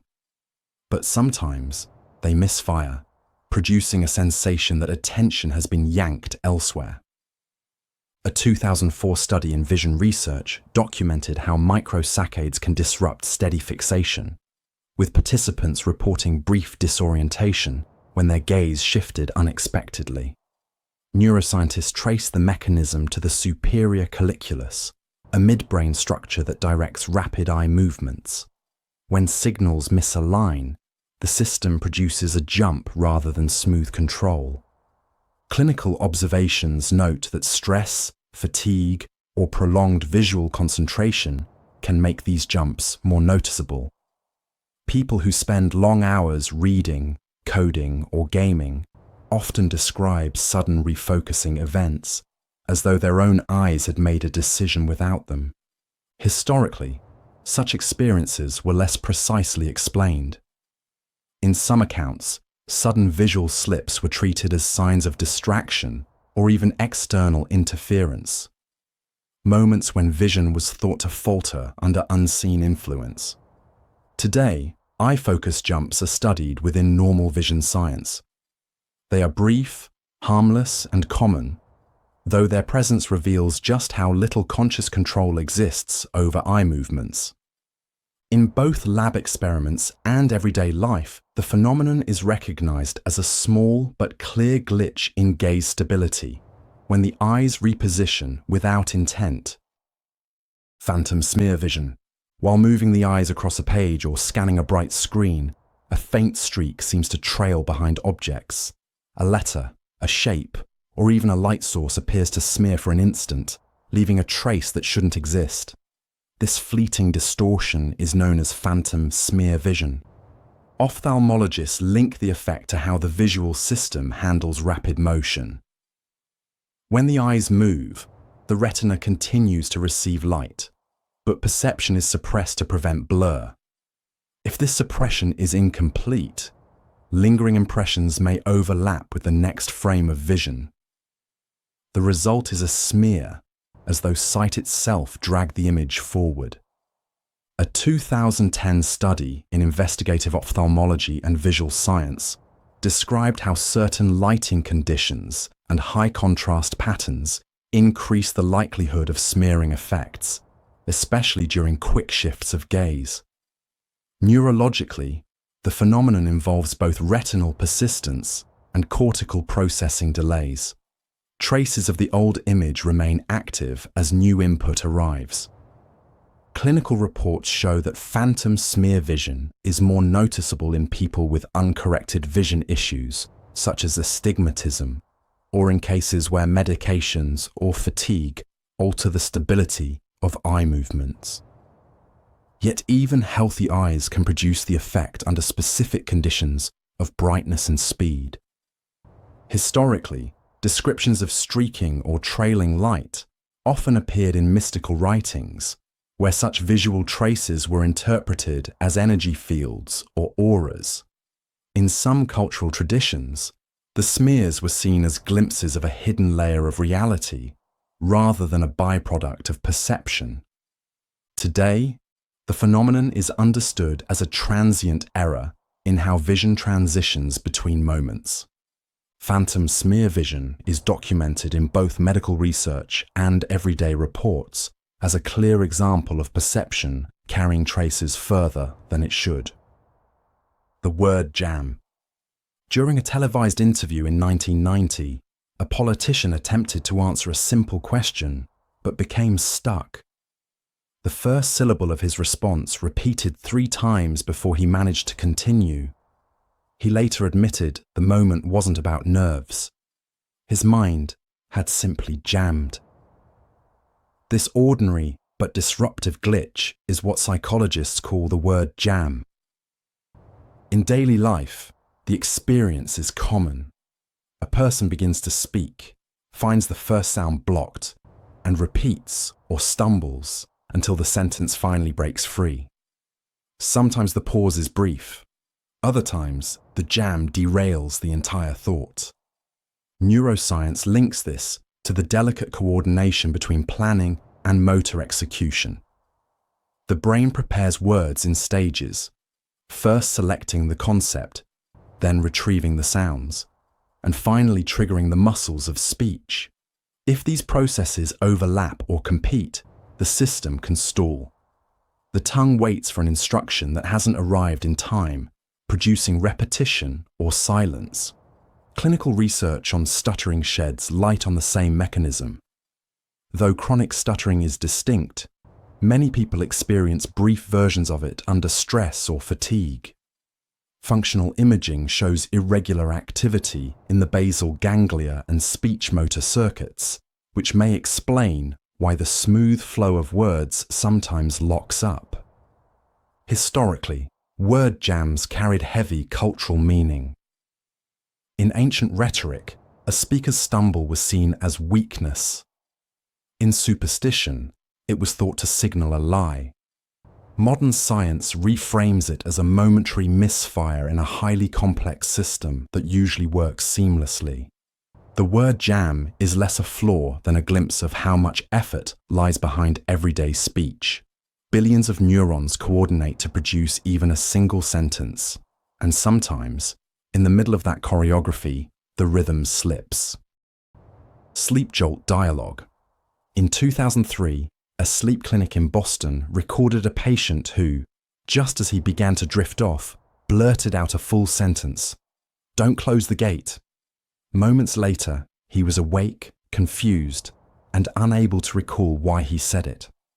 This odd mix of dream and waking speech is called sleep jolt dialogue. The glitch occurs during the transition into sleep, when the brain's motor systems briefly reactivate while dream fragments are forming. Instead of remaining internal, a piece of dream thought is spoken aloud, often accompanied by a sudden jerk of the body. Unlike sleep talking, which happens deeper in the night, this dialogue comes at the threshold between wakefulness and sleep. Neuroscientists studying hypnic jerks, the sudden twitches many people feel as they fall asleep, note that they often coincide with bursts of cortical activity. When language areas are momentarily engaged, the twitch can be paired with a vocal outburst. The result is a sentence or phrase that feels startlingly out of place. Clinical reports describe these episodes as harmless but memorable. Some people shout single words, others produce half-formed conversations. In every case, the sleeper usually wakes within seconds, startled by their own voice. Historically, sudden speech during sleep onset carried symbolic meaning. In medieval Europe, it was sometimes taken as a sign of possession or prophecy, a moment when unseen forces broke through. Folklore across Asia treated unexpected words at sleep's edge as warnings, not glitches. Modern sleep science strips away the superstition. These episodes are brief misfires at the border of consciousness. Reminders that sleep is not a simple switch, but a gradual shift where waking circuits occasionally spill into dreams. A stray sentence in the night isn't revelation. It's the mind catching itself mid-transition. Mirror recognition delay. In a restroom, someone glances at the mirror and hesitates.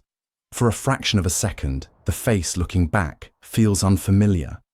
Recognition snaps into place almost immediately, but the momentary disorientation lingers. This brief lapse is called mirror recognition delay. Under normal conditions, the visual system identifies a face and ties it to the self so quickly that the process feels instantaneous. But when fatigue, stress, or unusual lighting slow the loop, the reflection can be registered as a face before identity is fully attached. For that instant, the mirror appears to show a stranger. Neuroscientists point to the interaction between the occipital lobe, which handles visual input, and the fusiform gyrus, which specializes in face recognition. If communication between these systems stutters, the brain processes a face without immediately labeling it as my face. A 2012 neuroimaging study demonstrated that recognition delays can occur when attention is taxed, increasing the likelihood of these slips. Clinical reports suggest mirror recognition delay is more common in people with disrupted sleep or migraines. Extreme versions appear in rare disorders like Capgras syndrome, where recognition failures extend beyond mirrors to loved ones themselves. Outside of pathology, however, the glitch is short-lived and harmless. Historically, mirrors carried heavy symbolic weight. In European folklore, hesitation before your own reflection was taken as a bad omen, sometimes even a sign of death approaching. Other traditions describe mirrors as portals where identity could falter, reflecting not just the body, but something beyond it. Today, mirror recognition delay is documented in psychology and neurology, as a normal but striking error in processing. It stands as one of the clearest examples of how fragile self-recognition can be when perception momentarily falls out of sync. The name block. At a family gathering, you reach to introduce someone. The face is clear, the relationship obvious, but the name refuses to surface. Seconds stretch, and the harder you try, the further it slips away. This is the name block. The glitch is one of the most common memory lapses, affecting nearly everyone regardless of age. Studies show that even healthy young adults forget familiar names multiple times a week. Names, unlike other words, are unusually fragile in memory.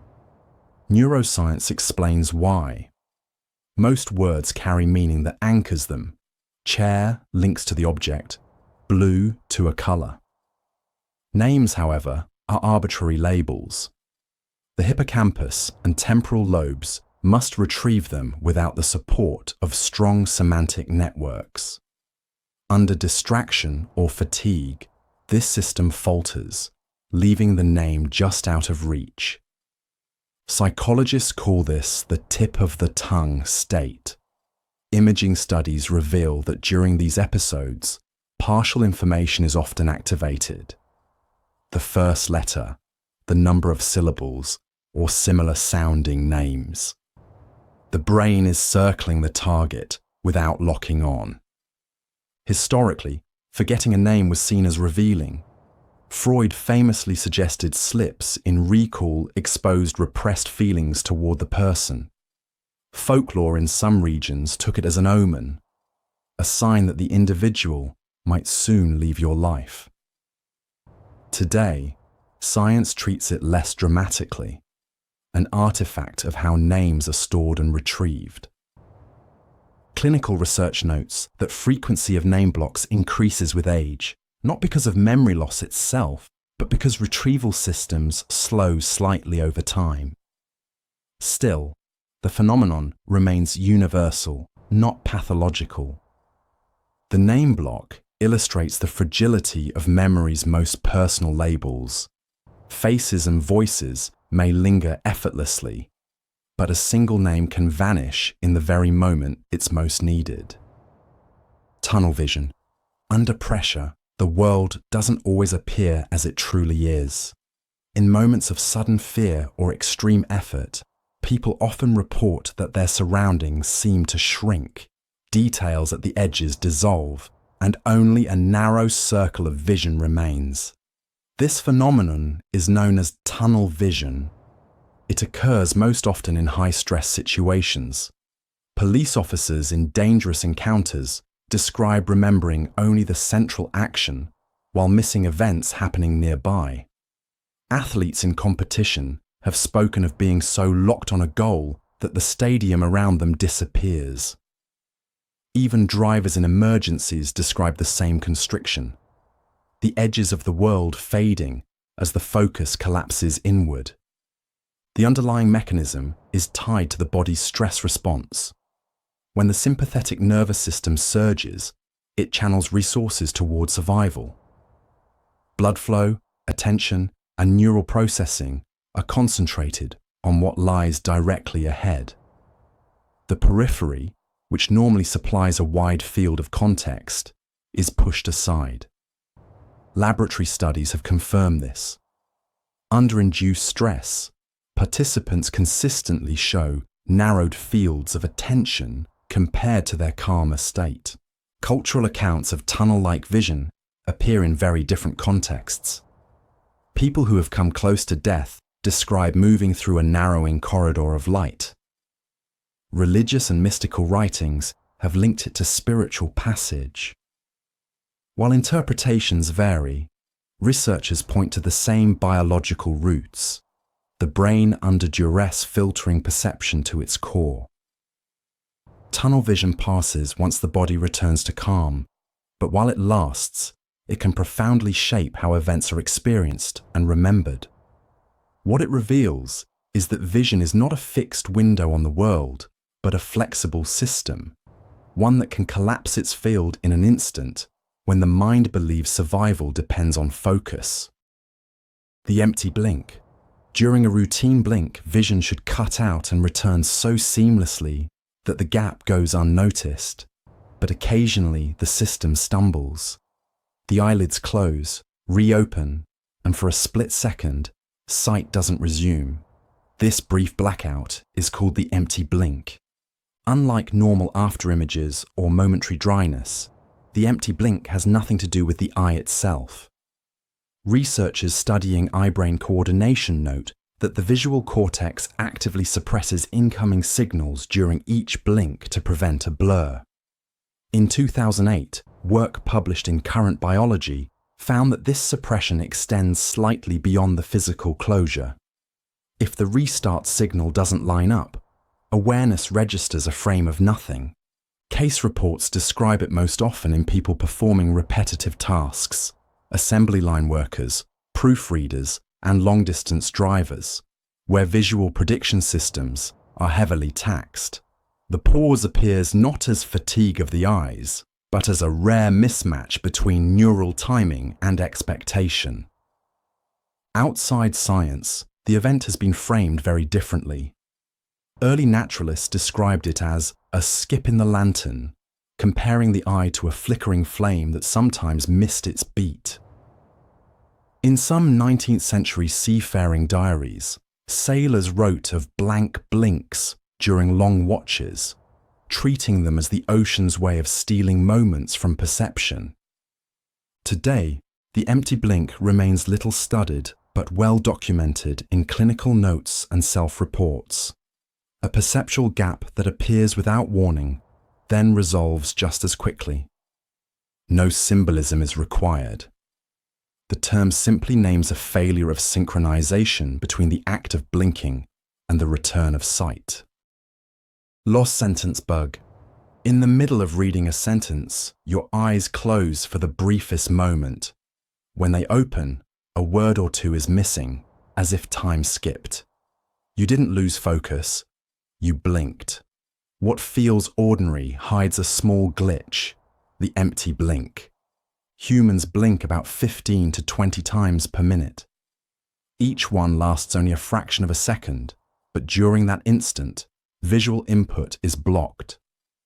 Under most conditions, the brain fills in the gap, creating the illusion of continuous vision. Occasionally, though, the system slips. Instead of a seamless flow, the blink leaves a blank, and awareness catches the discontinuity. Neuroscience has explored this through high-speed eye-tracking studies. Researchers found that the brain actively suppresses awareness of vision loss during a blink, similar to how it suppresses blur during eye movements. This suppression usually prevents us from noticing the breaks, but when attention is tightly focused, for instance, while reading or watching a fast-moving scene, even a millisecond lapse can feel like information has dropped out.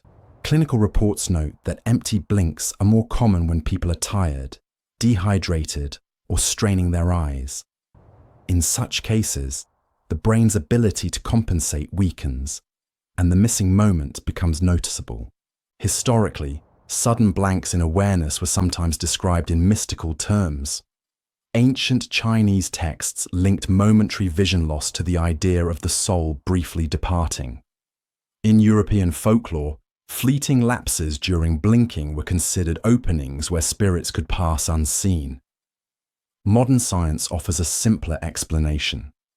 The empty blink is not supernatural, but a reminder of how perception is stitched together.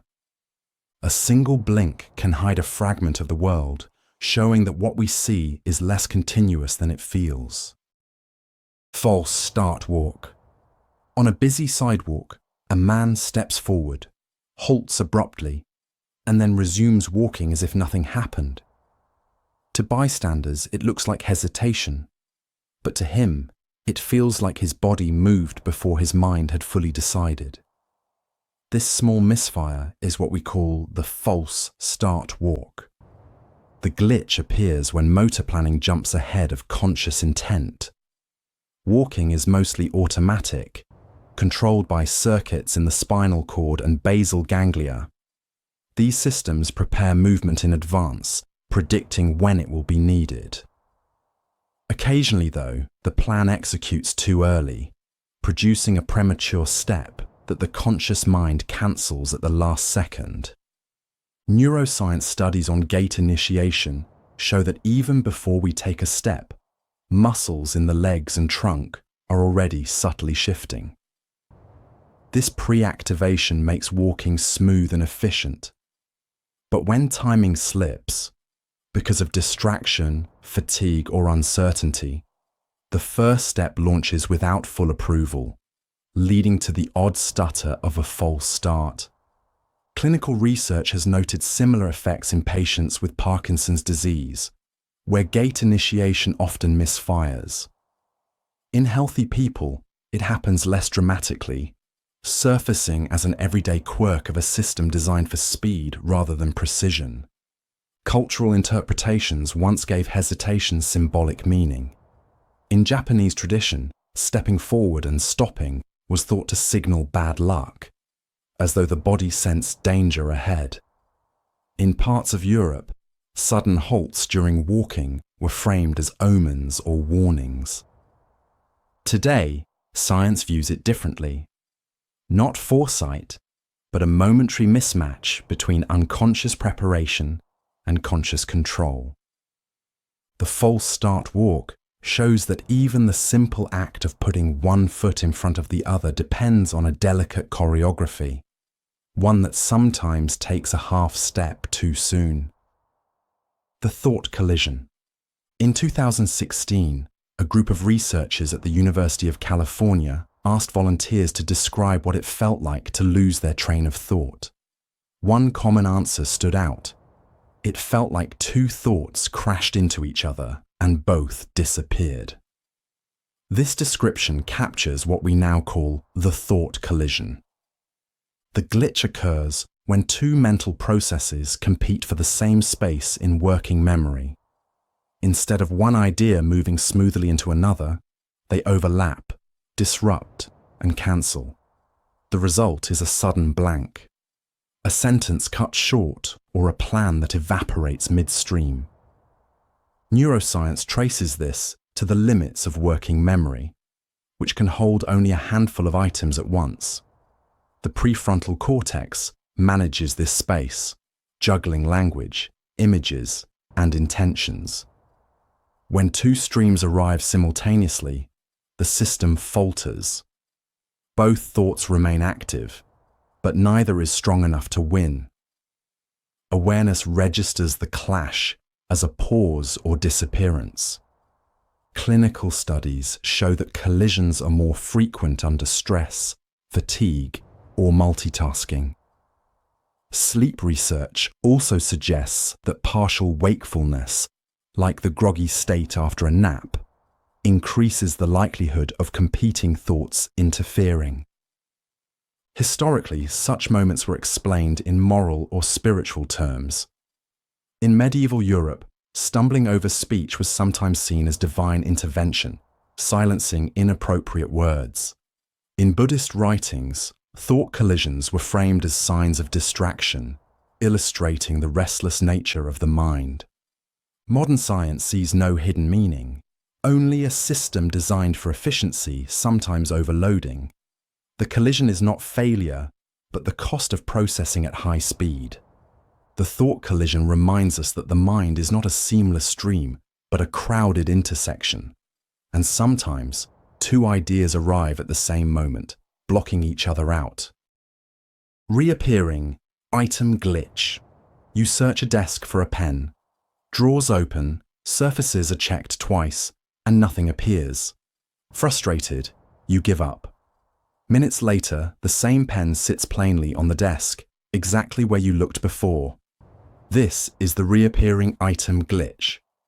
The experience is widespread, but rarely studied in formal science.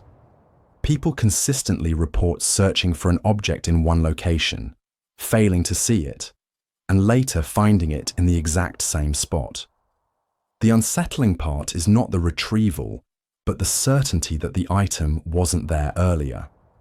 Neuroscience offers several explanations. One is inattentional blindness. When attention is too narrowly focused, the eyes may take in information without awareness recognizing it. Another possibility is memory substitution. The brain falsely records having checked a location thoroughly, when in fact the scan was incomplete. When the object is spotted later, the memory conflict creates the impression of disappearance and return. Clinical research into visual perception errors shows how easily objects can be overlooked in plain sight.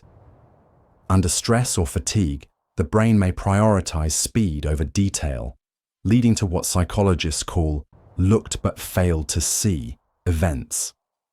This explains why drivers sometimes miss obvious hazards, and why a missing item may go unnoticed until attention resets. Folklore has long offered supernatural interpretations.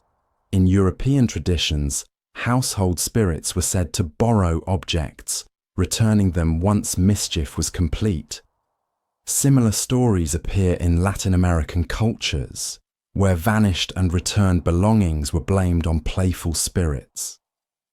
Science reframes these accounts as cognitive slips rather than external forces. The reappearing item glitch highlights the fallibility of both vision and memory, showing that sometimes the object never left. It was our perception that briefly failed to keep track. Instant mood flip. In 1998, psychiatrists in Finland documented a curious case. A woman who described her mood as snapping from calm to irritable within seconds without any clear trigger. She wasn't alone. Surveys suggest that brief unexplained swings are common in the general population. These sudden shifts are what we call the instant mood flip. The glitch is striking because it feels disproportionate. A person might be fine one moment, then suddenly heavy, restless, or unexpectedly light-hearted the next. Unlike gradual mood changes, the flip arrives abruptly without an obvious cause. Neuroscience points to the balance of neurotransmitters as a likely explanation. The brain's emotional regulation relies on rapid signaling between regions like the amygdala, prefrontal cortex, and limbic system. A small surge of dopamine or cortisol, even without external provocation, can trigger a sharp emotional pivot. These bursts often come and go unnoticed, but when strong enough, they produce a felt change in mood. Sleep studies reveal that flips are more common under fatigue, when regulation circuits are unstable. Clinical observations show that stress and hormonal cycles can also create conditions for sudden shifts. Even in healthy individuals, these swings reflect the sensitivity of mood systems to internal fluctuations. Cultural interpretations have long leaned toward the mystical. Ancient Greeks described mood flips as evidence of divine influence, sudden arrivals of inspiration or despair. In other traditions, abrupt shifts were framed as signs of spiritual possession. Modern science, however, reframes them as byproducts of a complex emotional system operating on unstable rhythms. The instant mood flip demonstrates that emotions are not fixed states, but dynamic processes, vulnerable to internal jolts. A single invisible chemical surge can redraw the landscape of feeling in an instant, with or without a reason. Invisible obstacle trip. On a flat, familiar stretch of ground, a man suddenly stumbles. There's no crack in the pavement, no stone underfoot, yet his body reacts as if he's collided with something real. Embarrassed, he keeps walking, uncertain of what just happened. This is the invisible obstacle trip. The glitch occurs when the coordination between brain and body slips out of sync. Walking feels automatic, but it depends on a constant stream of predictions. The brain estimates how each step will land, adjusting for balance, terrain, and movement. If the prediction misaligns, even slightly, the leg moves as if something blocked its path. Neuroscientists studying gait mechanics explain this through motor prediction errors. The brain uses internal models to anticipate resistance. When the expected sensory feedback doesn't match reality, the system briefly falters, producing a stumble with no visible cause. It is the body reacting to an error in its own forecast. Clinical observations show these trips happen more often under fatigue or distraction, when fine-tuned adjustments weaken. Athletes sometimes experience them during recovery from injury, when their nervous system overestimates or underestimates how the body should respond. Culturally, unexplained stumbles have carried symbolic meaning. In some traditions, tripping on nothing was considered a sign of bad luck or a warning from unseen forces.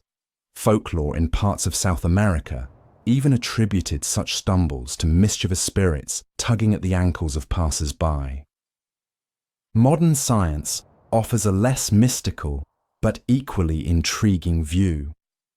These moments reveal just how much of walking is prediction rather than reaction. The invisible obstacle trip shows that even the simplest movement relies on constant guesses, and sometimes the body trips not on the world, but on its own expectations. Silent laugh loop. During a late-night comedy show, a researcher noticed something peculiar.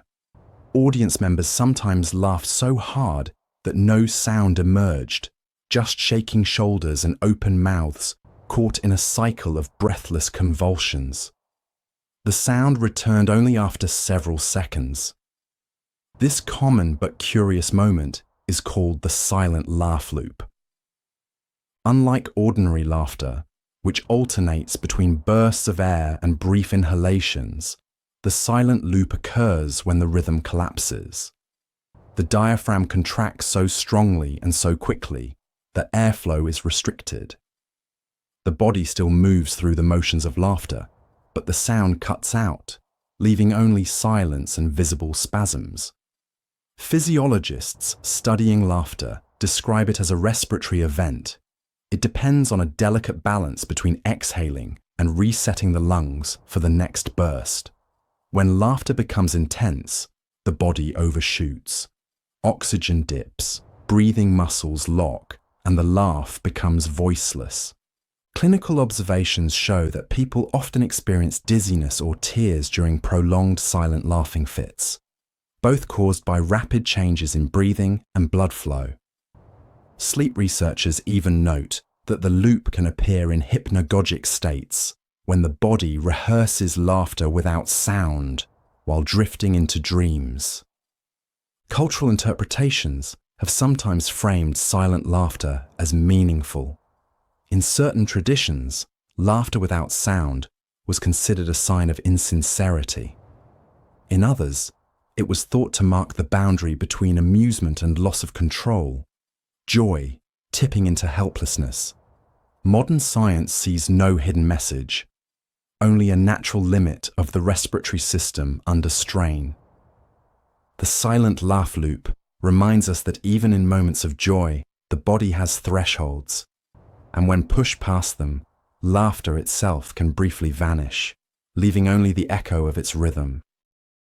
The wrong hand reach. You sit at your desk, ready to pick up your phone. Without thinking, your left hand lifts. Even though the phone is clearly placed on your right, the motion feels natural until you notice the mistake. This brief misfire is called the wrong hand reach. The glitch arises from how the brain plans movement before awareness catches up. Actions like reaching are handled by motor programs, pre-built routines the nervous system uses to save time. When an object is familiar or often kept in a certain spot, the brain may automatically trigger the usual hand, regardless of where the object actually is. Neuroscience research into motor control shows that these routines depend heavily on context and habit. Imaging studies reveal that the premotor cortex prepares multiple possible actions at once, with one selected at the last moment. If attention wavers, The default hand can activate before the correct one, leading to the awkward reach. Clinical observations of stroke patients and individuals with motor disorders highlight more extreme versions where misreaching becomes frequent. But in healthy people, the wrong hand reach is simply a reminder of how much movement runs on autopilot. Historically, reaching with the wrong hand was sometimes loaded with symbolism. In certain traditions, using the left hand by mistake was seen as unlucky or as evidence of distraction or disrespect. Folklore often tied misreaching to omens or outside interference, reflecting the unease of watching the body act without full control.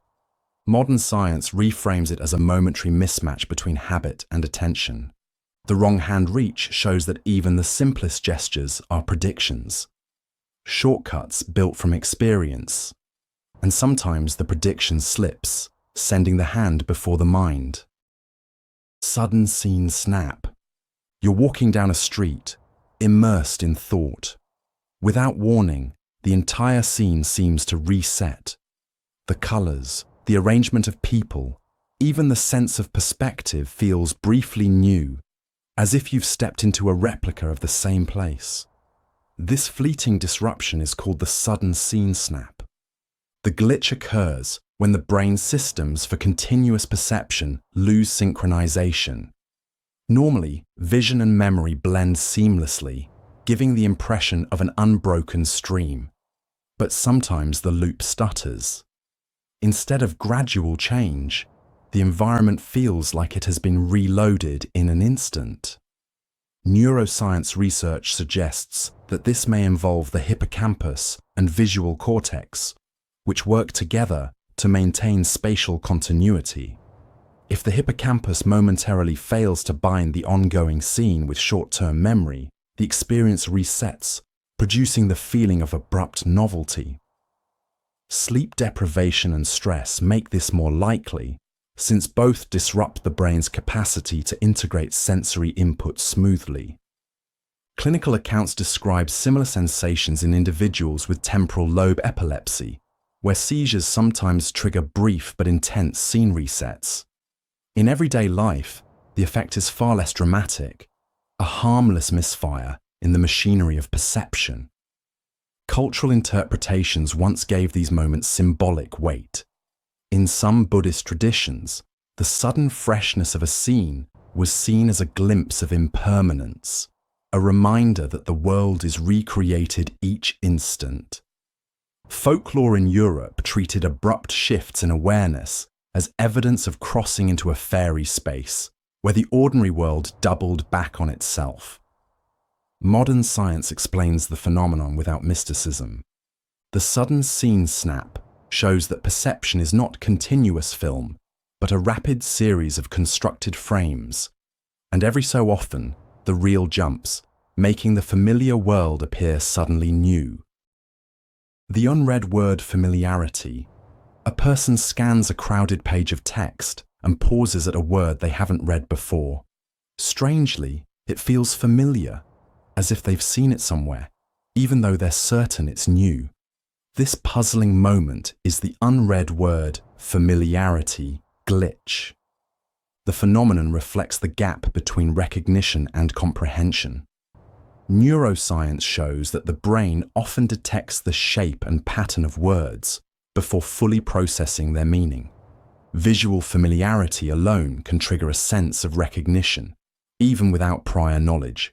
Studies in cognitive psychology link this to the illusion of memory. The brain is tuned to spot recurring shapes and letter sequences. If a word shares structure with others already known, in rhythm, spelling, or syllable count, it may feel oddly familiar, even if it's never been encountered before. Clinical observations find that the effect is more common when people are fatigued or skimming quickly. In those states, the brain leans on shortcuts, relying on pattern detection rather than deep reading. Sleep research has even shown that words briefly flashed during non-REM sleep can later feel recognized despite not being consciously remembered. Historically, unfamiliar yet familiar words were often given mystical interpretations. In Renaissance Europe, strange but resonant words were taken as incantations or fragments of forgotten languages. Folklore in several cultures treated the experience as a sign of past lives, words echoing from somewhere beyond memory. Modern science instead frames it as an artifact of predictive processing. Reading isn't passive, it's an active guesswork system. When the brain encounters a new word, it sometimes confuses similarity with prior exposure. The unread word familiarity glitch shows that recognition is not proof of memory. It is the brain's habit of mistaking patterns for things we've truly known. Direction flip. On a familiar road, a driver suddenly feels certain they should turn left, only to realize seconds later that right was the correct direction. The sensation isn't simple forgetfulness. It feels as though the brain temporarily inverted orientation. This is the glitch known as the direction flip. The experience highlights how fragile spatial orientation can be. Navigation depends on the hippocampus, which builds mental maps, and the parietal cortex, which tracks body position. Together, they generate a sense of where we are and where we need to go. But these systems can sometimes misfire, flipping orientation briefly before correcting themselves. Psychologists studying this effect have linked it to what they call reversal errors. Under fatigue or distraction, the brain may swap left and right when recalling a planned movement. These flips are usually caught quickly, but for a moment, the incorrect direction feels strangely convincing. Sleep researchers note that disorientation is more common when people are under-rested, since the brain's spatial circuits rely heavily on consolidated memory. Clinical reports also show that the effect can be magnified in patients with mild neurological conditions, though in healthy individuals, it usually surfaces only as an occasional everyday glitch. Cultural interpretations often gave direction flips symbolic weight. In Greek superstition, mistakenly turning the wrong way on a journey was considered a bad omen. In Japanese folklore, travelers who lost their bearings were said to have been momentarily led astray by spirits. Modern science offers no mystical explanation, only the reality of a navigation system that sometimes lags behind itself. The direction flip shows that orientation is not absolute. Even on familiar paths, the brain can briefly turn the world inside out before snapping it back into place. Sudden brain rewind. In 1974, neurologists recorded the account of a man who swore he had just lived through the same 10 seconds twice. He described the world as if it had snapped back, his mind replaying the immediate past in perfect detail before carrying on as normal. Today, we call this the sudden brain rewind. The glitch is defined by an uncanny replay of recent experience. A conversation restarts, a movement feels duplicated, or a moment seems to run twice. Unlike Déjà Vu, which is about familiarity, the brain rewind feels like an actual reset, as though awareness has briefly doubled back in time. Neuroscience suggests that the cause lies in the hippocampus, the brain center for encoding short-term memory. Normally, experiences are recorded and passed forward in a seamless stream. But when encoding slips, fragments can be replayed instead of filed away. Functional imaging studies show that temporal lobe activity often spikes during these resets, which may explain why they feel so vivid. Clinical observations link sudden rewinds to fatigue, stress, or even small seizures in some patients. For most people, however, they occur sporadically and harmlessly, a product of the brain's complex timing mechanisms briefly falling out of sync. Cultural accounts gave the phenomenon a more mystical frame. In Hindu philosophy, time loops were sometimes interpreted as glimpses of the cyclical nature of reality. European folklore spoke of time slips, moments when reality bent backward before resuming its course. Modern science strips away the supernatural. What feels like rewinding time is instead a replay within the machinery of memory itself. The sudden brain rewind shows that consciousness is not continuous film, but a fragile sequence. And sometimes the projector jumps, replaying the same frame before moving on. The AutoSentence Fill. A woman begins to speak. "I'll meet you at the..." And before she consciously decides, the sentence finishes itself. Sometimes the automatic ending is correct. Other times, it's not what she intended. This is the AutoSentence Fill, a glitch where language seems to write itself. The phenomenon emerges from the predictive nature of speech. Neuroscience shows that when forming sentences, the brain doesn't build each word one at a time. Instead, it prepares likely structures in advance, relying on stored patterns from years of language use. The result is efficiency, but also the risk that a phrase completes itself before conscious thought weighs in. Psycholinguistic studies have found that listeners can often predict the end of a sentence with surprising accuracy. Speakers, too, rely on the same shortcuts. When tired, distracted, or speaking quickly, the AutoPilot system can overtake deliberate planning, producing endings that feel both involuntary and inevitable. Clinical observations in patients with mild aphasia show exaggerated versions of this process, where sentence completions become rigid and repetitive. In healthy individuals, though, the effect is subtle, surfacing only in slips, strange substitutions, or unplanned endings. Culturally, auto-filled speech has long been noted. Ancient rhetoricians warned of formulaic endings that appeared without thought.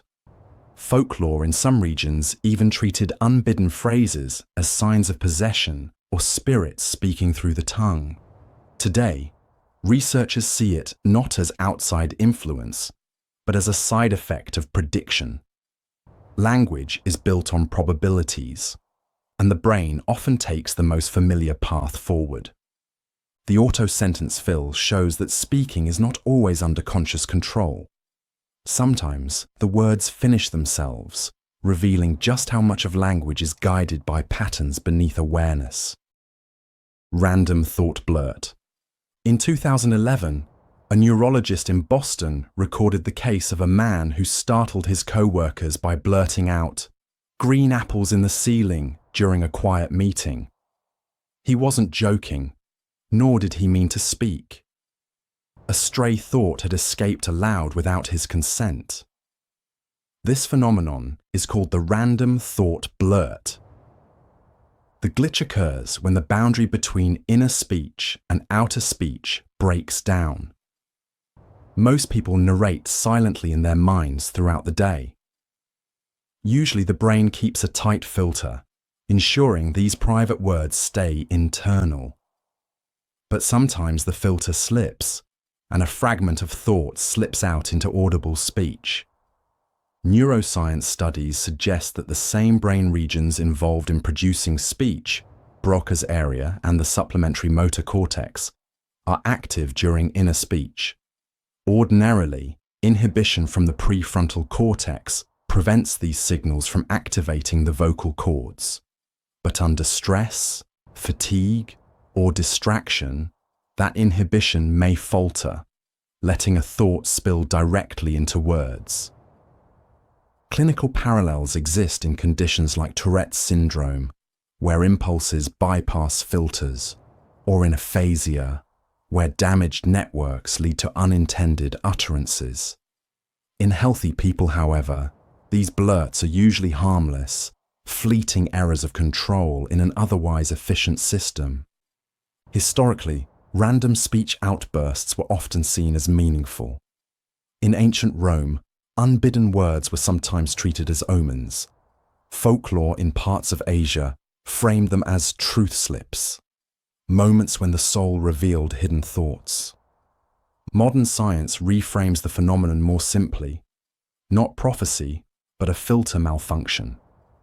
The random thought blurt reveals how thin the barrier is between the voice in the mind and the one we project outward, and how every so often the two briefly collapse into one. The invisible itch. A man sitting at his desk suddenly scratches his arm. A moment later he rubs his neck. The sensation comes and goes quickly, but nothing is there. No insect bite, no irritation, no cause at all. This fleeting but common experience is the invisible itch. Unlike an itch triggered by physical contact, this glitch originates entirely in the nervous system. Neuroscience shows that itch signals are carried by specialized nerve fibers to the spinal cord and then to the brain. But the brain doesn't always wait for a clear trigger. Random bursts of activity along these pathways can be misread as an itch, leading to the urge to scratch an empty spot. Research into phantom sensations highlights the same mechanism. Just as amputees can feel an itch in a missing limb, the nervous system can generate sensations without input. Stress, fatigue, or minor shifts in temperature increase the likelihood of these misfires, making the skin feel alive with signals that don't match reality. Cultural interpretations once treated mysterious itching as symbolic. In parts of Europe, an itchy palm was said to predict money. Folklore across Asia tied random itches to hidden messages. A twitch on the ear meant someone was speaking about you. These interpretations gave meaning to sensations that science now sees as spontaneous neural noise. Clinical observations reveal that invisible itches are usually harmless, though they can become persistent in conditions like neuropathy. For most people, they pass within seconds, leaving only the odd impression of a body reacting to nothing. The invisible itch reminds us that sensation isn't always grounded in the outside world. Sometimes, it is the brain itself that generates touch, creating an urge to scratch what was never really there. Memory gap skip. You finish a conversation, and as you replay it in your mind, one sentence feels missing. The memory moves smoothly up to that point, then resumes as if nothing happened. But the middle is gone. This brief absence is called a memory gap skip. Unlike long-term forgetting, these skips occur in the moment, affecting just a slice of recent experience. Neurologists note that short-term memory relies on fragile working circuits in the hippocampus and prefrontal cortex. When attention is interrupted or neural encoding falters, those circuits can simply fail to record a fragment. The brain stitches the rest together, leaving a seamless story with one silent cut. Research on eyewitness testimony highlights the effect. In controlled experiments, people asked to recall a short video often left out entire seconds without realizing it. Their accounts flowed smoothly, but the missing pieces were real. Memory gap skips are not empty holes the mind recognizes. They are edits the mind conceals. Clinical reports add another perspective. Patients with epilepsy or migraine sometimes describe their awareness flickering, losing a phrase mid-conversation or a step while walking, only to continue as if uninterrupted. In healthy brains, the same kind of skip can appear under stress, distraction, or sudden shifts of focus. Historical records suggest that similar lapses were long noticed but rarely separated from general forgetfulness. Some Renaissance physicians called them memory eclipses, likening them to the moon covering the sun. Brief, complete, and unsettling. What makes the skip striking is its invisibility. Most memory lapses feel like struggle, but here the gap is hidden by continuity. A memory gap skip isn't a gradual fade or a forgotten detail. It's a clean cut in the reel of experience, leaving awareness with an edited version of events. The AutoPilot sentence. Halfway through a conversation, the words are already leaving your mouth before you realize what you're saying. A routine phrase, something like "sounds good" or "no worries," slips out automatically, even when it doesn't quite fit the situation. This reflex is known as the AutoPilot sentence. Language researchers describe it as a product of overlearned speech patterns. Everyday exchanges rely on predictable scripts, greetings, affirmations, polite endings. These scripts are stored in the brain's procedural memory, the same system that governs habits and motor routines. Once triggered, they can unfold without conscious oversight. Neuroscience studies using reaction time experiments show that common phrases activate faster than novel ones. The brain primes them as defaults, allowing conversation to flow smoothly. Most of the time, this saves effort. But under stress or distraction, the automation can take over, producing a reply that's mismatched or strangely out of place. Clinical observations add another layer. People with certain language disorders or after brain injury often lean heavily on stock phrases, demonstrating how deeply embedded they are.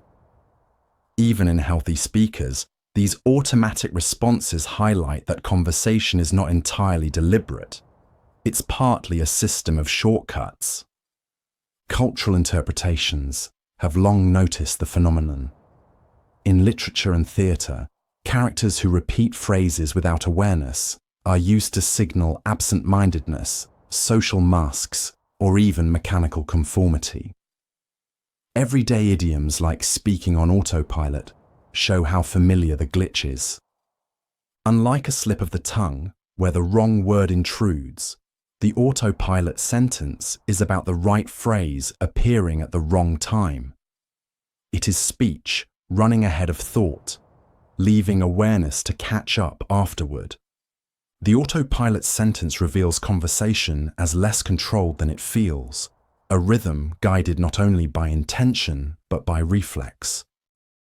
Aging shock. In 2005, psychologists in Chicago interviewed middle-aged adults about their self-image. Many described a jarring moment when they caught their reflection and thought, "That can't be me." The body in the mirror felt older than the person inside. This sudden mismatch is known as aging shock.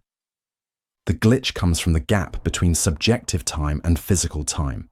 Internally, people often carry a stable sense of self rooted in earlier decades. The inner age that feels younger than the number on paper. But when memory collides with physical evidence, the brain struggles to reconcile the two, producing a moment of disbelief. Neuroscience offers insight. Studies show that the brain does not constantly update self-image. Instead, it relies on stored templates. When new sensory input, wrinkles, grey hair, slower movement, conflicts with the older template, recognition lags. For a moment, the self feels split, one version in memory, another in the present. Clinical observations suggest that these shocks often appear during milestones, birthdays, reunions, or health checkups. Sleep research even notes that dreams can preserve youthful self-images, deepening the contrast upon waking. Cultural interpretations have long given this sensation meaning. Ancient myths often portrayed aging as a sudden curse rather than a gradual process. Folklore in some societies warned that mirrors could reveal the true age of the soul, capturing the same unsettling moment of recognition described today. Science reframes aging shock not as illusion, but as a reminder of how memory and identity lag behind physical change.